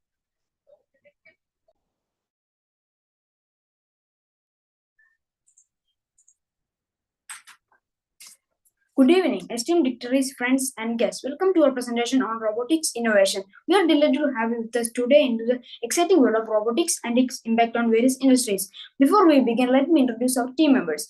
Our team members are Abdul Hanan, Ahsan Ahmad Ansari, Shabri Seri, and myself, Leon Chins. Together, we have collaborated to explore the latest environment challenges and opportunities in robotics. We look forward to sharing our insights and discoveries with you. Introduction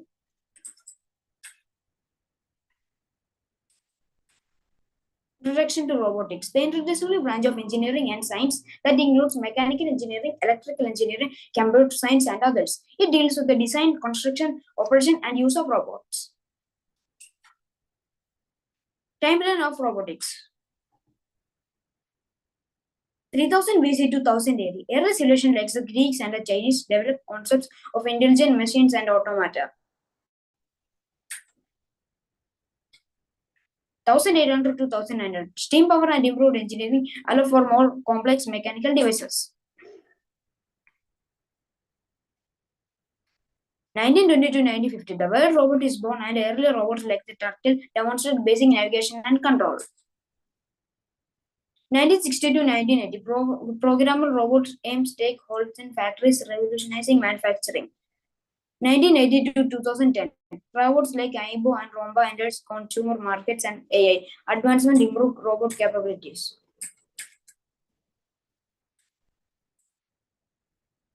Now, self-driving cars, warehouse robots, and advanced leg robots like Big Dog showcase the ongoing evolution of robotics. Now I pass to Alfeen.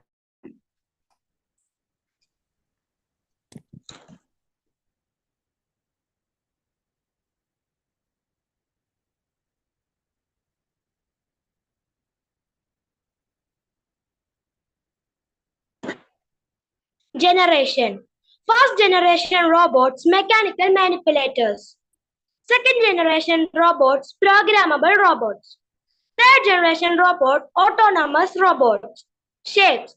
Anthropomorphic robots, human-like appearance. Zoomorphic robots, animal-like appearance. Industrial robots, arm-like configures for manufacturing tasks. motorized vehicle, wheeled robot, lead robot, flying robot like drones, underwater robots like ROVs. Size: micro robots, large scale industrial robots. Micro robot, tiny robots for medical and nanotechnology applications. Nano robots, molecular scale robots for nanomedicine and nanotechnology.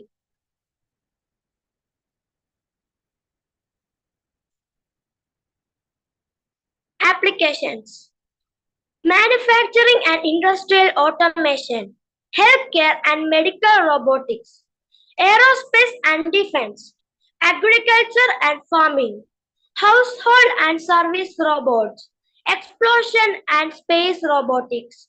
Now I pass to Shabirish.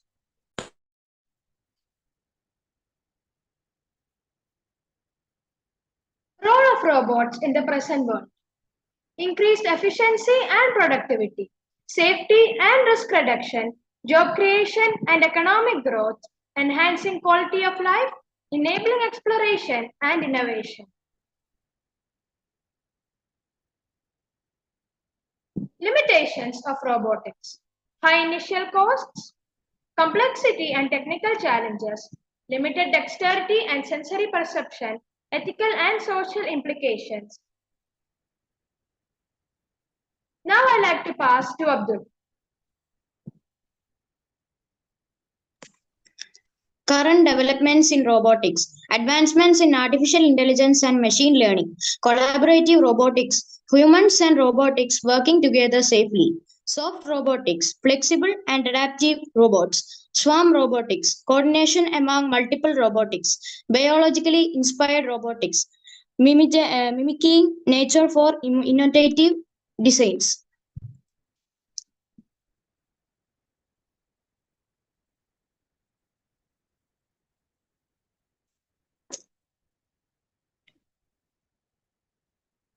Future aspects: AI advancements and engine learning and autonomy, human robot collaboration, boosting productivity and safety, personal robotics tailored to industrial needs, healthcare revolution, precision surgery and patient care, autonomous vehicles transforming transportation, ethical challenges, job displacement and privacy concerns, environmental impacts, conservation and disaster response. Conclusion: robotics promises to transform industries with automation and innovation with advancements, AI sensors, actuators, safety to work alongside humans, offering increased efficiency and competitiveness. Thank you. Wow. That was an interesting presentation by our budding technologist. Now it's time for the judgment. Over to you, Danya ma'am. It was a fantastic presentation, I have to say. You use visuals, you use information, and there was a fantastic flow. Very nicely done. You've done some interesting work there. So I think the first question that I want to ask you is, and you spoke about human-robot collaboration. Have you seen that? Have you seen any examples of that? You spoke of certain examples. I want you to tell me what you have seen. And did you? What do you think are some of the challenges in human-robot collaboration? Ma'am, there will always be a tension when it comes to job displacements, right?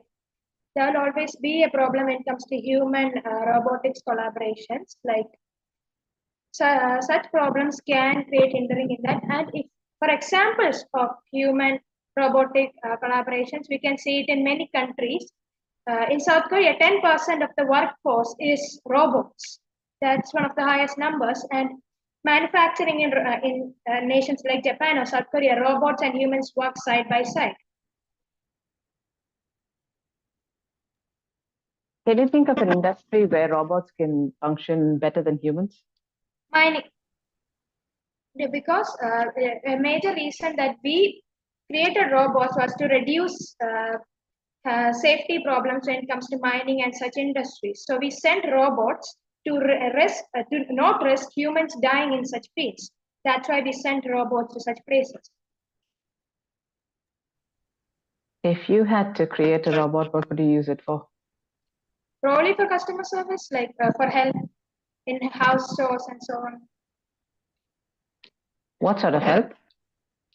Like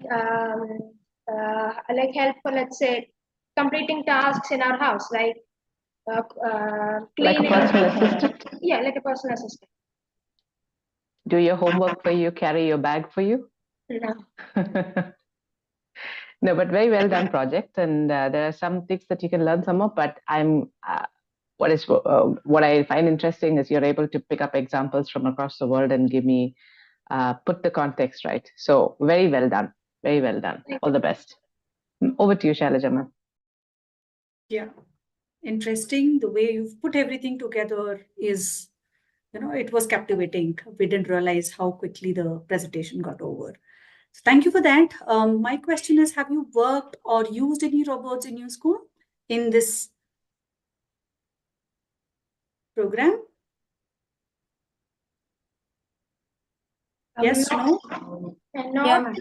Not for this program particularly. However, like as a part of ATAL, we used to create like robots for, like, let's say, robotic cars, right?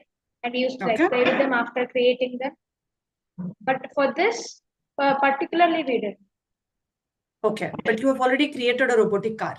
Yes. Can you tell me the steps? How did you go about it?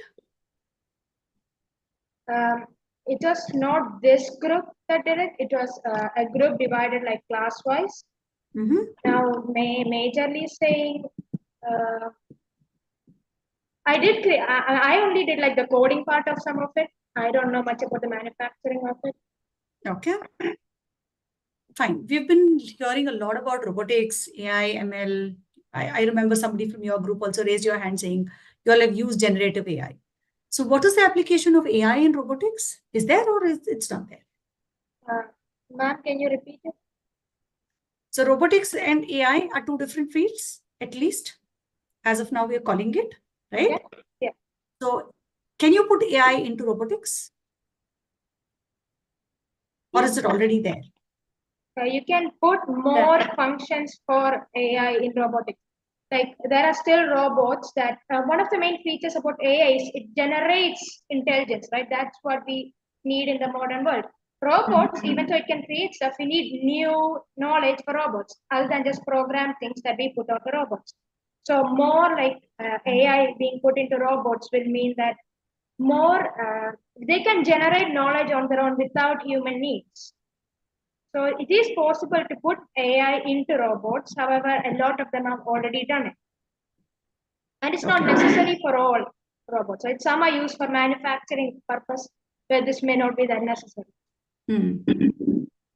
Thank you so much. Yeah. We'll do research about this and see how exactly AI can play an important role in robotics too. Okay. Good presentation. Thank you. Thank you so much, judges. The next project is automobile engineering. A world without vehicles is unimaginable, right? In the next project, students dive into the innovative world of electric vehicles and traditional internal combustion engines, focusing on two-stroke engines. I invite Muhammad Bahsat, Elsabit Abdul Rashid, PM Hassan Rawat, and Pranav Jainayar.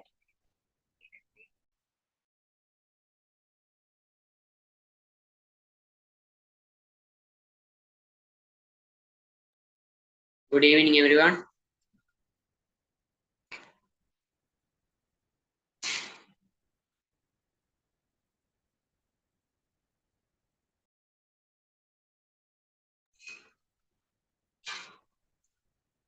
So, what do you mean by automobile engineering?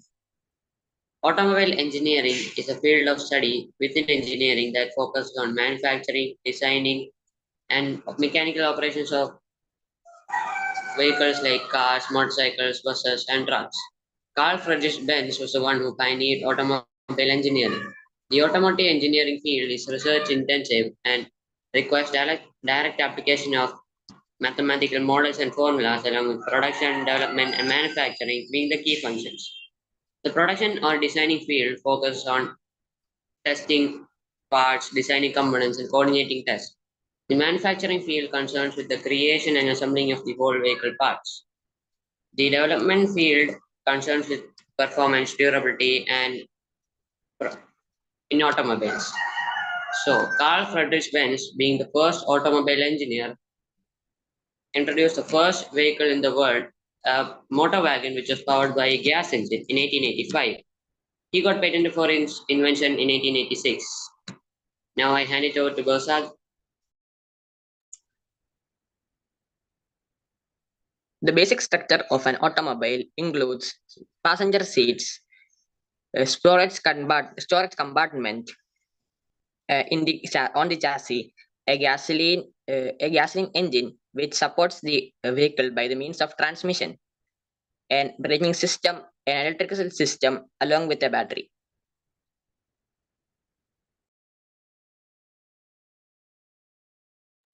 Safety is of utmost importance when it comes to automobiles. So automobile manufacturers inbuilt many safety features into vehicles. Car safety features like seat belts, airbags, and anti-locking brakes prioritize preventing occupant ejection, upper body impacts, and preventing brake lockups, respectively, enhancing overall safety of the vehicle. Engineering performance, creating efficient engines and system for good performance and fuel economy. There are different types of engines. Gasoline engine. It uses gasoline, also known as petrol, as fuel, and it is common in most cars. It is also useful for race cars because it provides high amounts of horsepower. Next is diesel engine. It runs on diesel as fuel, and it is common in trucks and some cars. It is useful for trucks because it provides high amounts of torque and fuel efficiency. Hybrid engine. It combines both internal combustion engine and electric motor. It provides more fuel efficiency than a diesel or petrol engine. It is very common in normal cars. Electric motor. It runs on electricity and it is used in electric cars. BHP. The letters BHP stands for brake horsepower, which is a unit of measurement to describe the amount of power a car's engine or electric motor generates to move it. Cubic centimeters. CC refers to the amount of air and fuel that can be pushed through the cylinders in an engine. RPM. It is a measure of how fast the engine is spinning. The faster an engine spins, the more power it makes. At a higher RPM, the engine is burning more fuel, so it makes more power and consumes more fuel. Comfort. Comfort plays a crucial role in a ride of a vehicle. When you have comfort, you have more focus on the road and you can travel longer distances. Environmental impact. Considering eco-friendly options and reducing emission for a cleaner environment. Testing and regulations. Following safety standards and conducting tests to ensure the car meets safety criteria. Now, let's talk about the modern technology of automobiles. Let's talk about hybrid. A hybrid car uses more than one means of energy by combining a petrol engine or a diesel engine with an electric motor. The two systems work with each other to move the vehicle.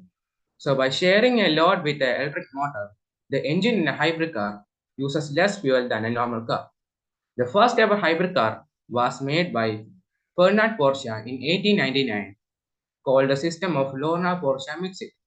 Now, let's talk about another modern technology, EVs or electric vehicles.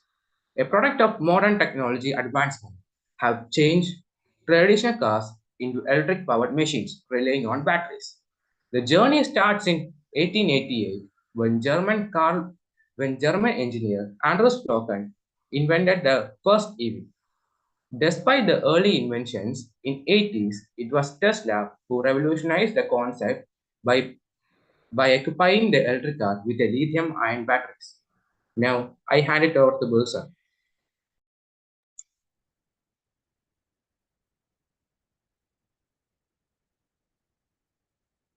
The automobile field greatly impacts our lives in various ways. Transportation enables personal mobility for works and errands.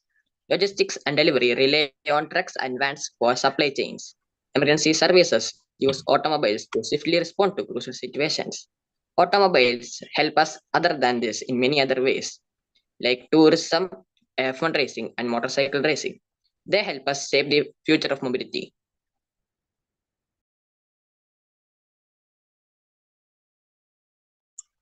Motorsport or motor racing involves competitive automobile races that drive fuel efficiency, safety, and performance. Advancements benefiting society through job creation, economic growth, and global collaboration.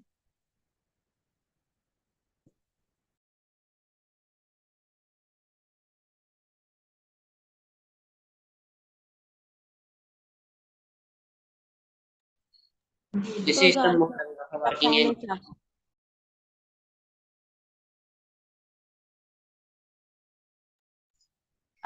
I'm sorry, was that video just a few seconds long, or did? Yeah, just a few seconds.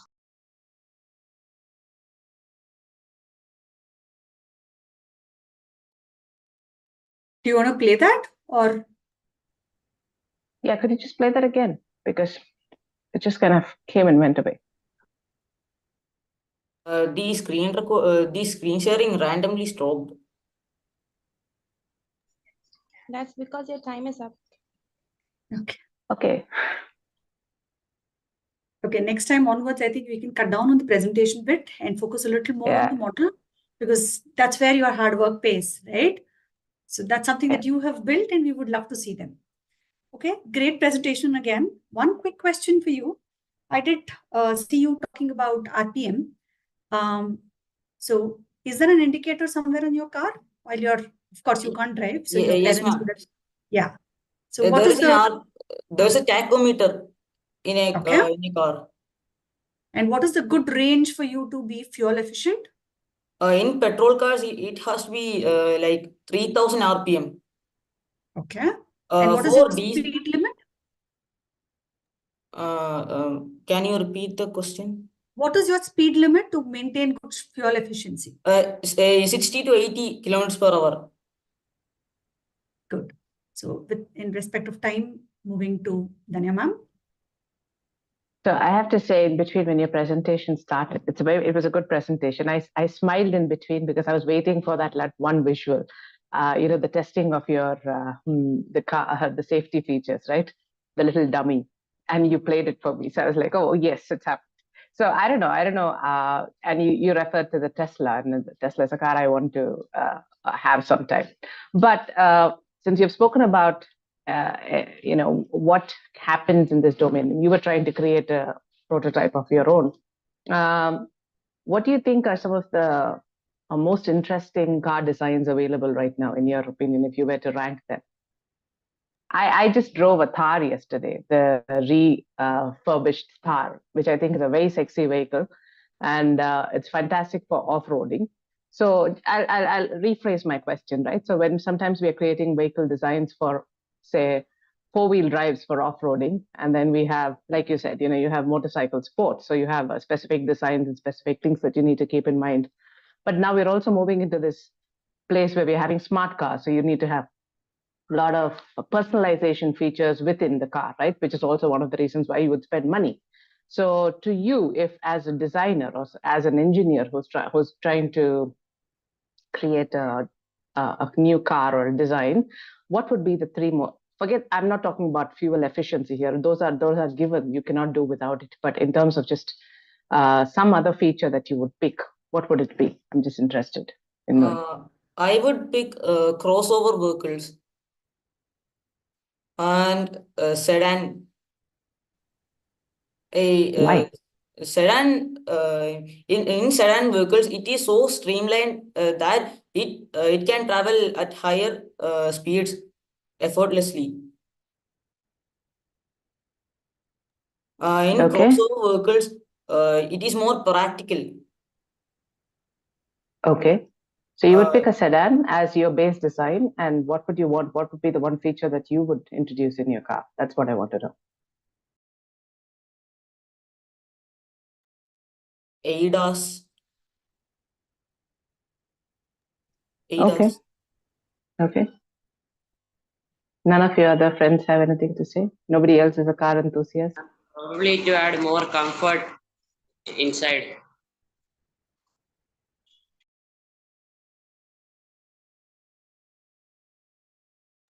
In terms of the seating, I don't know. What do you mean by that?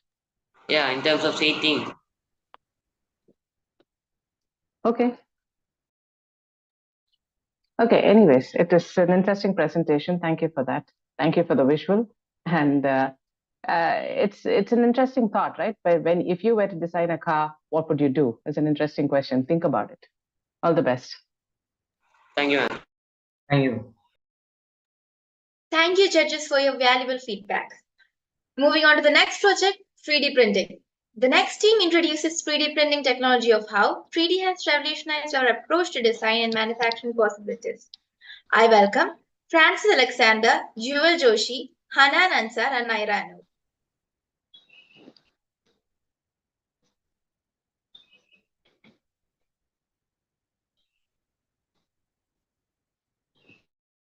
Good evening to all. I'm Narayan of class 7. Today I'm going to say about 3D printing. And my team members are Francis, Hanan, and Shiva. What's a 2D image? 2D image is a photographic captures only in 2 dimensions of a flat field. What's a 3D image? 3D image is a modeling acts that comprehends a multi-angle representation. What's a 3D printing? 3D printing originally referred to a process that deposits a window material to a powder bed and insert printer heads layer by layer. How to create a model?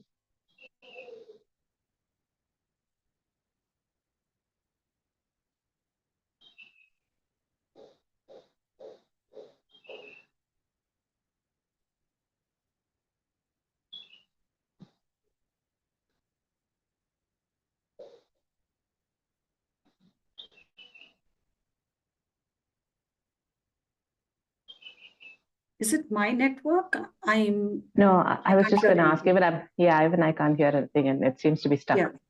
Yeah. Nara, we can't hear you.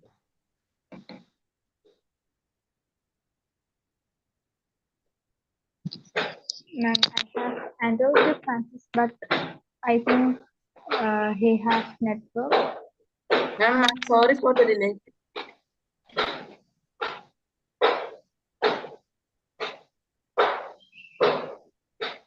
Francis, you can start. Design a 3D model. Create an open digital 3D model using computer-aided design or CAD software. Either you can choose Tinkercad, Fusion 360, Blender, or SketchUp. Slice the model. The slicing feature allows the user to divide the model into slices. How does it go? The person creates an image and uploads it to a 3D printer. Then the 3D printer prints the image and gives the output. Types of 3D printers. Binder jetting 3D printer, direct energy deposition 3D printer, material extrusion 3D printer, back polymerization 3D printer, powered web fusion 3D printer, sheet lamination 3D printer, material 3D printer, etc.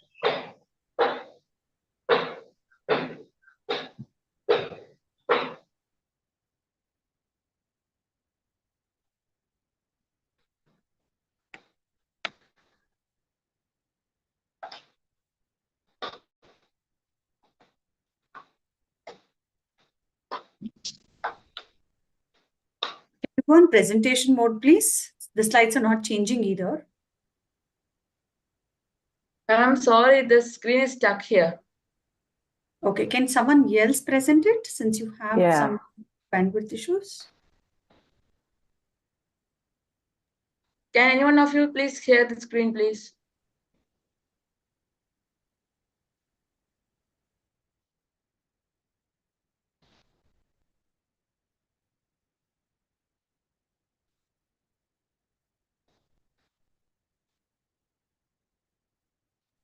Yeah, let me touch it.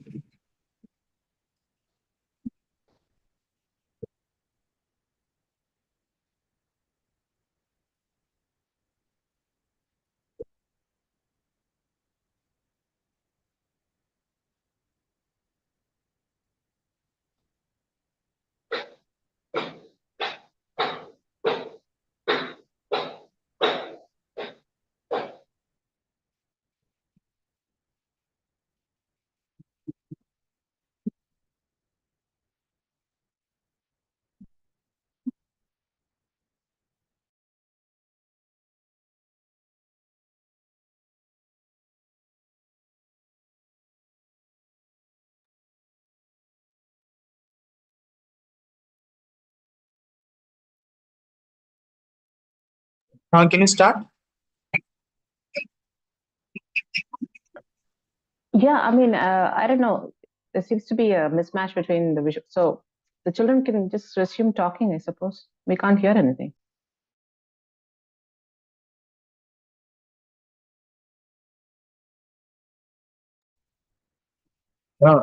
Yeah, Francis, Naira, you can continue with your presentation. We'll change the slides. Okay, so can you move to slides more? We have saved it.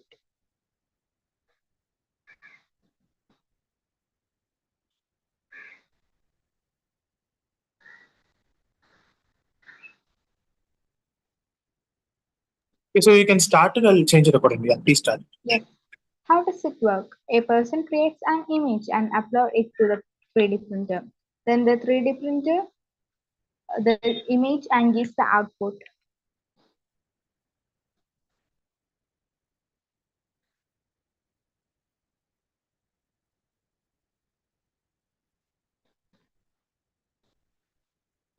Types of 3D printer. Window using 3D printer, directed energy deposition 3D printer, material extrusion 3D printer.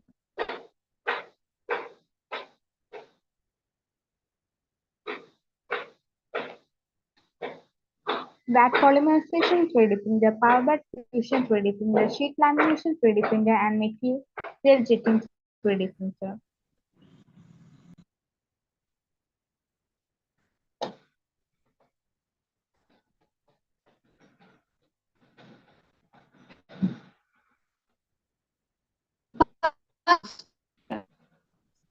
Parts of 3D printer.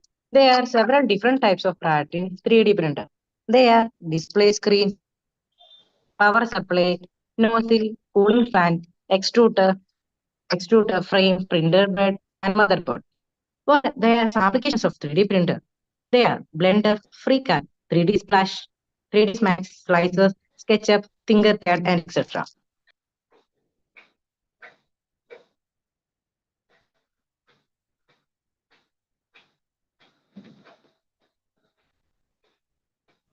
How to use a 3D printer?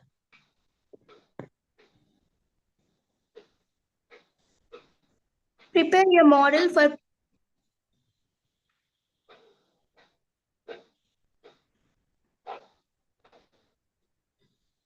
set up your 3D printer. Upload your image to a 3D printer. Start printing.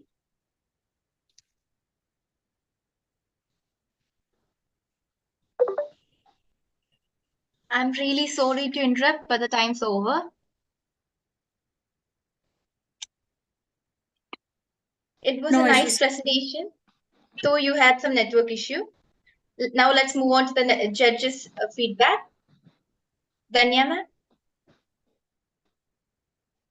Okay, so technical glitches happen all the time, so don't get terribly bogged down by it. One piece of advice would be if one of you team members could all have the presentation on hand so that you can help each other out in case of a problem, right? So just this thing.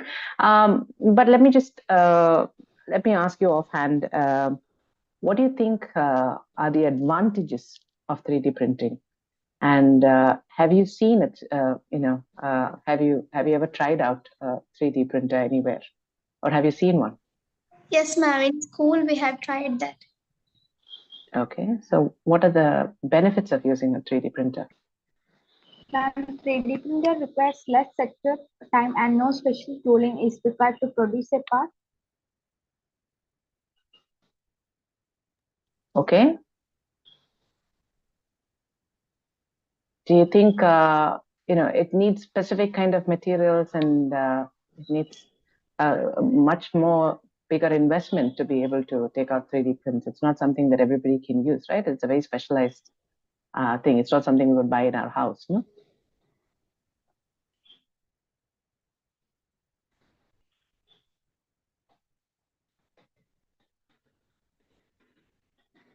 No answers, no comments.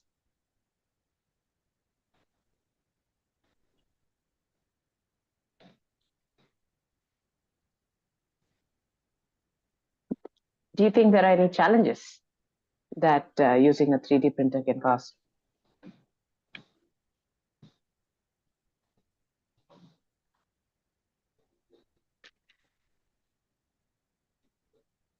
Okay, go read up a little bit more on the uses and the advantages, disadvantages of using a 3D printer, the different types of 3D printing technologies and processes and all that, okay?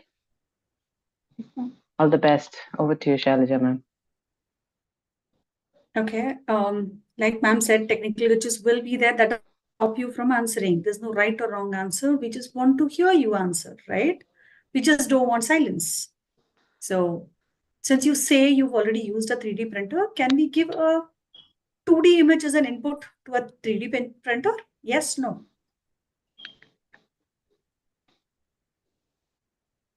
No, ma'am. No. Why? Because for printing, we have to create a 3D model by ourselves. Okay, so you have created a model and printed something. What is that you've printed in school? Have you printed something? Yes, ma'am. We have printed a whistle. A whistle. Oh, lovely. Okay, that's nice. And you can use it. Yes, ma'am. Can you give me a demo? You can whistle and then we can hear you. Okay, ma'am. Can't hear you though. Does it make some noise? Yes, ma'am. It's Okay, it's very feeble. We can barely hear. Okay. According to you, I'm sure you would have done a lot of research. What is the most advanced thing that it's printed according to you? Ma'am, when I heard that a 3D printer can build a house, that thing was. In fact, it's available on Amazon. They deliver it for you, right? This is the amazing thing and name of the bizarre thing that the 3D printer would have printed, according to you. And can you? It also most developed lame an understanding complex system. No. It I'm also- just saying, what is that you've heard, which is a lame thing? In Bangalore, we have a restaurant, okay, which makes 3D printed dosas. And there's a huge line for it just for us to explore. It's an amazing experience, but I found it really funny. It took so long to make one print a dosa, and then we paid a walk for it to eat it. So that's like a What is bizarre. the name of the restaurant, ma'am? I just forgot the name, ma'am. I'll tell you. But Okay. we have one in Bangalore, quite operational for quite some time now. It's something called 3D something. Can't remember the name. Okay, great presentation. Unfortunate that we couldn't see, but good effort there at least. Yep, over to the next one. Thank you, judges, for your valuable feedback. Moving on to the last project, space technology. Our last team has chosen a wonderful topic, the wonders of cosmos and diverse types of space technology. I welcome Evan Cherian, Mohammed Sami, Risa Maria Karimbanar, and Nivedya Salesh.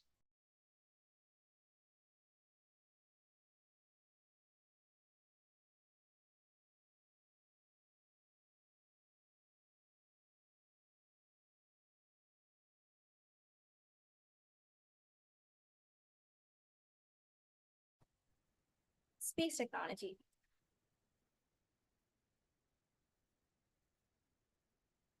So the first basic question, what is space technology? Space technology is technology for use in outer space.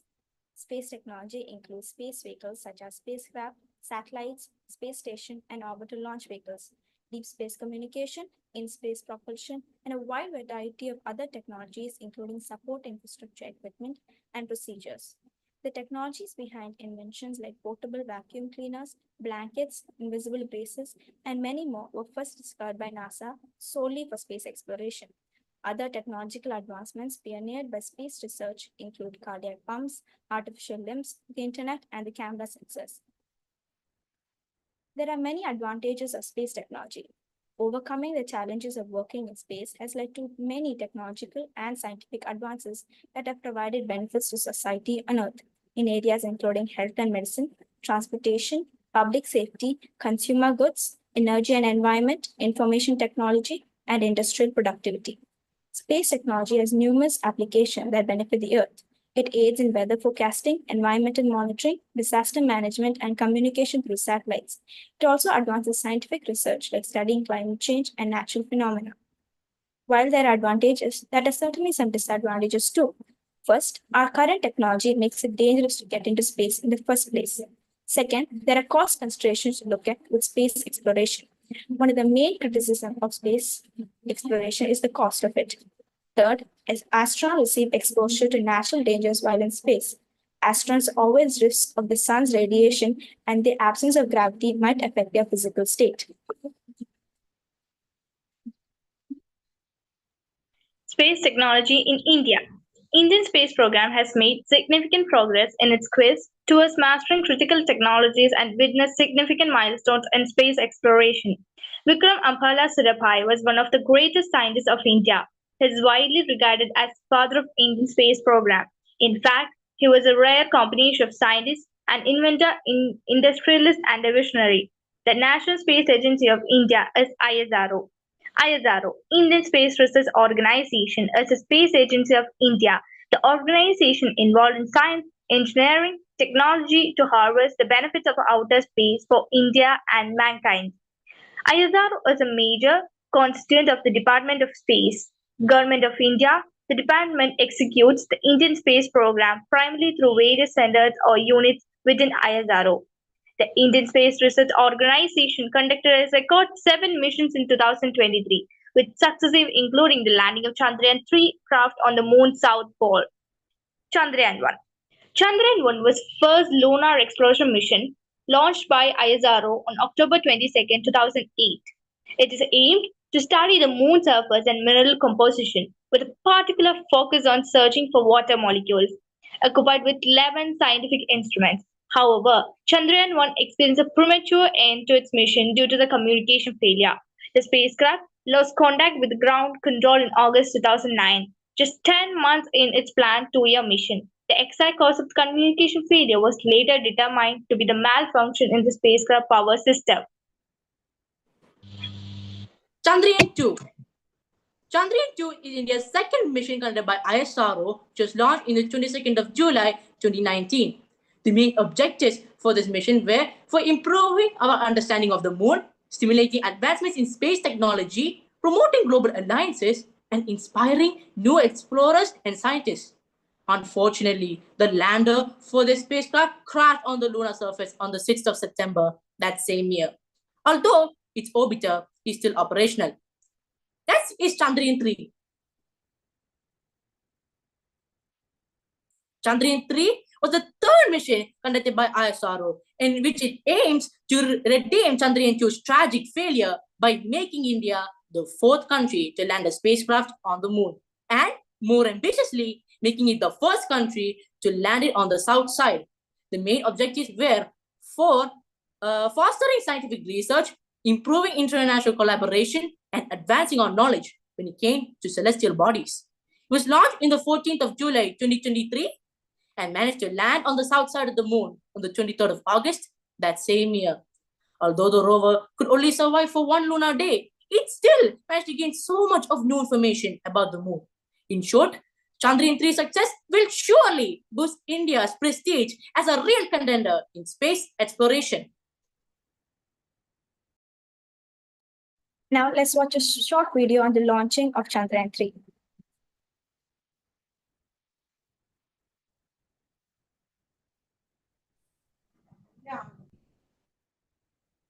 India launches spacecraft to far side of the moon.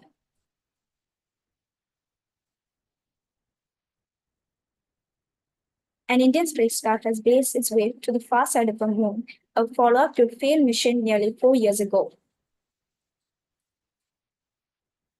Chandrayaan-3, the word for moon craft in Sanskrit, took off from a launch pad in Sriharikota in southern India. This spacecraft is set to embark on a journey lasting slightly over a month before landing on the moon's surface later in August.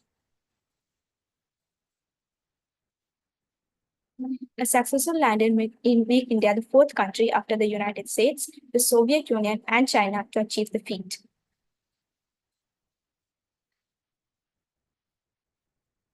India is looking forward to its first mission to the International Space Station next year in collaboration with the US.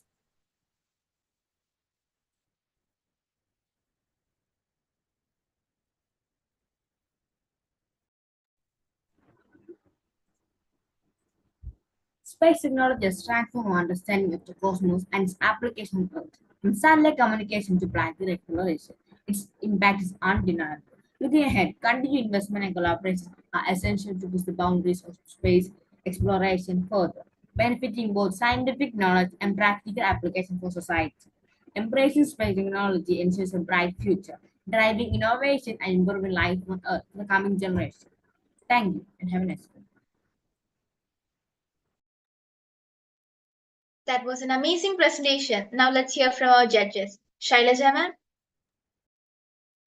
Great presentation. I think, yes, something to the space is still unknown. We always say rocket science for anything difficult, right? So you've covered a lot about Chandrayaan. What was the other biggest mission which we achieved great success? What was that?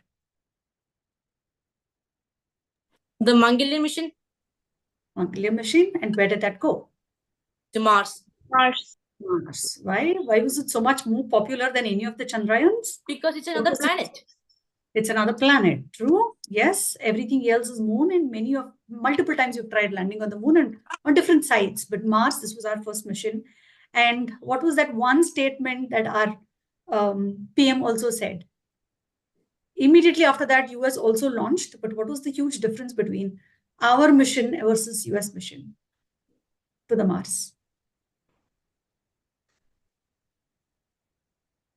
Giving you a clue, something about cost. The budget of NASA is few higher, probably. Not few, very, very high. Yeah, very, very higher. Higher, yes. And we were like at the cheapest, 450 crores is what the budget was to land on the moon. It costs less than a kilometer while you're traveling in an auto rickshaw. That cheap it was, right? Great work on that. Good research. Keep it up. Yeah. Over to Danya, ma'am. Any of you interested in going to space? Well, there's Virgin and SpaceX are doing space tourism now. So you may just about get to go and be a tourist in space, check out the... Sorry? It'll be fun.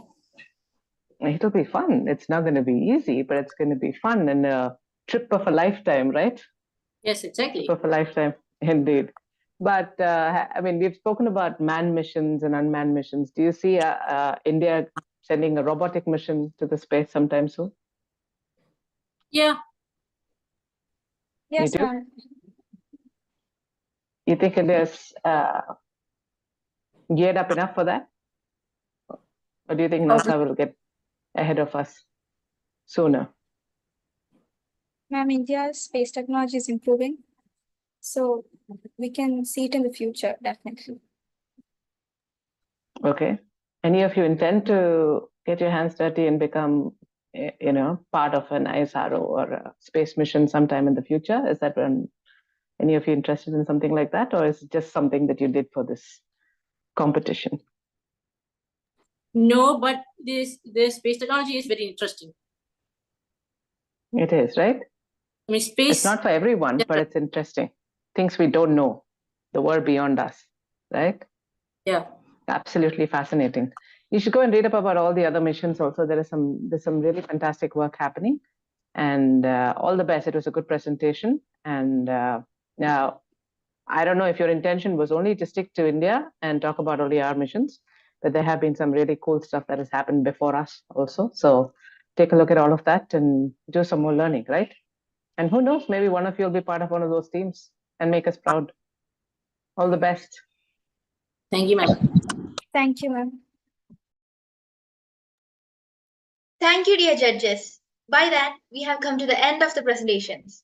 As we conclude the project presentations, I extend my heartfelt thanks to all participants for their exceptional contributions.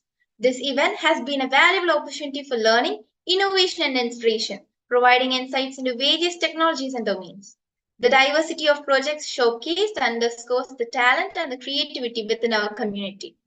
As we await the judges' decision on top 3 projects, I recognize the challenging task they face. Nevertheless, I have full confidence in their judgment. Now I invite our judges to share their feedback, which will undoubtedly contribute to the continued growth of our participants. Over to you, Danya ma'am. Thank you so much. It was a fascinating experience. So it's doubly interesting for me because I'm technically, if I may put it, my daughter has also benefited a lot from the Hownwhy program. She has participated in a lot of budding technologist competitions, and I, for one, strongly believe that education needs to be experiential, right? And we need to be able to think outside the box. One of the complaints I've had against the education system over the years is that we've not really looked beyond textbooks and we've not allowed children to think about real world problems and tinker and play around and figure out things for themselves and express themselves, without any fear, without being constrained, without being, you can be creative. And platforms like this allow you to play around with technology and use your knowledge. And the best part about where we are now is that we have access to knowledge from all across the world. When we were growing up, we didn't have so much access. So you guys are doubly blessed in the kind of things that you're exposed to, the kind of things that you can learn on your own, and the fact that you can actually innovate and think out of the box. And there's actually an opportunity to take that idea to fruition if you so want. So the opportunities are immense. And I believe schools and organizations like Hownwhy should come together to give children a platform to be able to use that some latent interests, some acquired interests, and some knowledge to come together and build something of beauty and consequence. Because that's the way learning should be. We should be able to think outside of our textbooks. We should have wonderful memories of what we learned from a failed project also. Like, for instance, I mean, I'm sure all of you are also looking at your own friends and suddenly seeing them transform into wonderful speakers, subject matter experts, and you're seeing them come up with interesting tangents that they want to follow. I don't know how many of you are going to follow certain things or not, but I would recommend, and this is for the children and for the school, to allow children to take some of these thoughts, and I would have liked some prototypes. I'm sure this is your first attempt, and so next time around we can probably see actual experiments and actual prototypes, and that should be the star of your presentation. That should be the star of what you are telling us about. That should be the story, because what we are looking for is what you learned, right? What you learn from this process, what you want to take back home, and what you want to build on. So please experiment, please tinker around, please form groups, thrash ideas out, come up with more interesting thoughts, read, learn. And it's okay to fail. It's okay to have a lot of failed projects in the process, but that's the only way to learn, because then we do better, right? We learn from our mistakes. We become better human beings. And science is absolutely fascinating. AI has provided a platform for everybody to come up with fantastic ideas and become inventors of the world. So go ahead and try something new, have fun, and all the very best. And I'm hoping next year you have way more advanced ideas. And we are actually spoiled for choice with just prototypes and little, actual products that you've come up with. And we move from the era of presentations and PPTs to something more real. Yeah. All the very best. It was a great honor to be here today. It's a learning experience also, right? I mean, even for us, there are things that we learned, like, there are facts and trivia that we learned through. We also don't know everything. We're also learning every single day. And that's the beauty of life. We're all learning from each other, from everyone. So thank you so much for everything that you taught me today. I hope I was able to tell you some things that was of interest, which will help you think better. Thank you very much. Thank you so much to the principal, to the Hownwhy team for inviting me. And thank you, Shailaja ma'am. It was nice meeting you online. And all the very best to all the students. Thank you so much, Danya ma'am. Now let us hear from the second judge, Shailaja ma'am. Thank you so much, Danya ma'am. It was great having you. I think both of us had similar line of thoughts and the questions were very, very similar. So good to know you, good to connect and judge this. Hats off to the Hownwhy team to put things together like this, to think of, right? Having the whole school participate, shortlist, and have 35 students presenting itself is wow, I think. And Ajay did tell me about the school has just started 6 months ago, but great work, I would say. If not, like Danya ma'am said, definitely we would love to see more prototypes rather than presentation. But first starts is research, followed by rest all. So it's a great start. Thank you, Vinita ma'am, for adopting this program into your school, not everyone has that foresight at least, right? Nobody is even open to this challenge. Thank you to the school who's put it together, kids who have taken such great interest, thinking and talking about such advanced topic, which we would not have dared to also, right? There are many more schools, even in, okay, I'm speaking from Bangalore here. Even in many of these international schools, I don't see this level of confidence that the kids running it end to end itself is kudos to every year, right from the start, so diligently started. If I go back to my school, I have 15 years of teaching experience in a high-end school, I would say, an international IGCSE school. Still, not all students will stock like this, right? So that itself is a good starter. I must say and compliment you on this effort, the way it's going. I would have butterflies in my stomach when I have to talk to so many of them, but every single one were like so flawless. Everyone spoke so well, right? And English doesn't come so easily. Being our own mother tongue, having it, but everyone were like so good. So a round of applause to every single person who presented today, who were here, right? So great start, but looking forward to many more prototypes. As simple as your videos need not be that fancy. Just pick your phone, record the prototype, talk about how you failed, how are you going to improvise it, what is that innovation that you're going to bring in is what I'm looking for next time. Yes, we've seen your confidence. That's already given a tick mark. We don't want to see that anymore. Definitely that will continue. We need to see more prototypes. So I enjoyed thoroughly, listening to you, young children, talking so much in depth about it. A lot of learning for me, and I hope I contributed to some more, where you go back, open your books, open the internet, just start researching a little more on the topics. Yeah, had a great time. You made my day, kids. Thank you so much for that. Thank you so much, Shailajana, for the valuable words. Now, I'd like to invite our dearest principal, Vinita ma'am, for the feedback.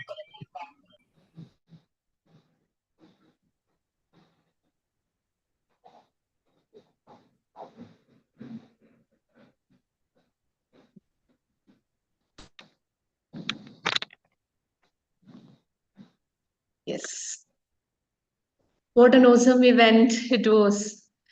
The Alfeen Budding Technologist program, where the future of technology can be shaped by the bright minds gathered here today.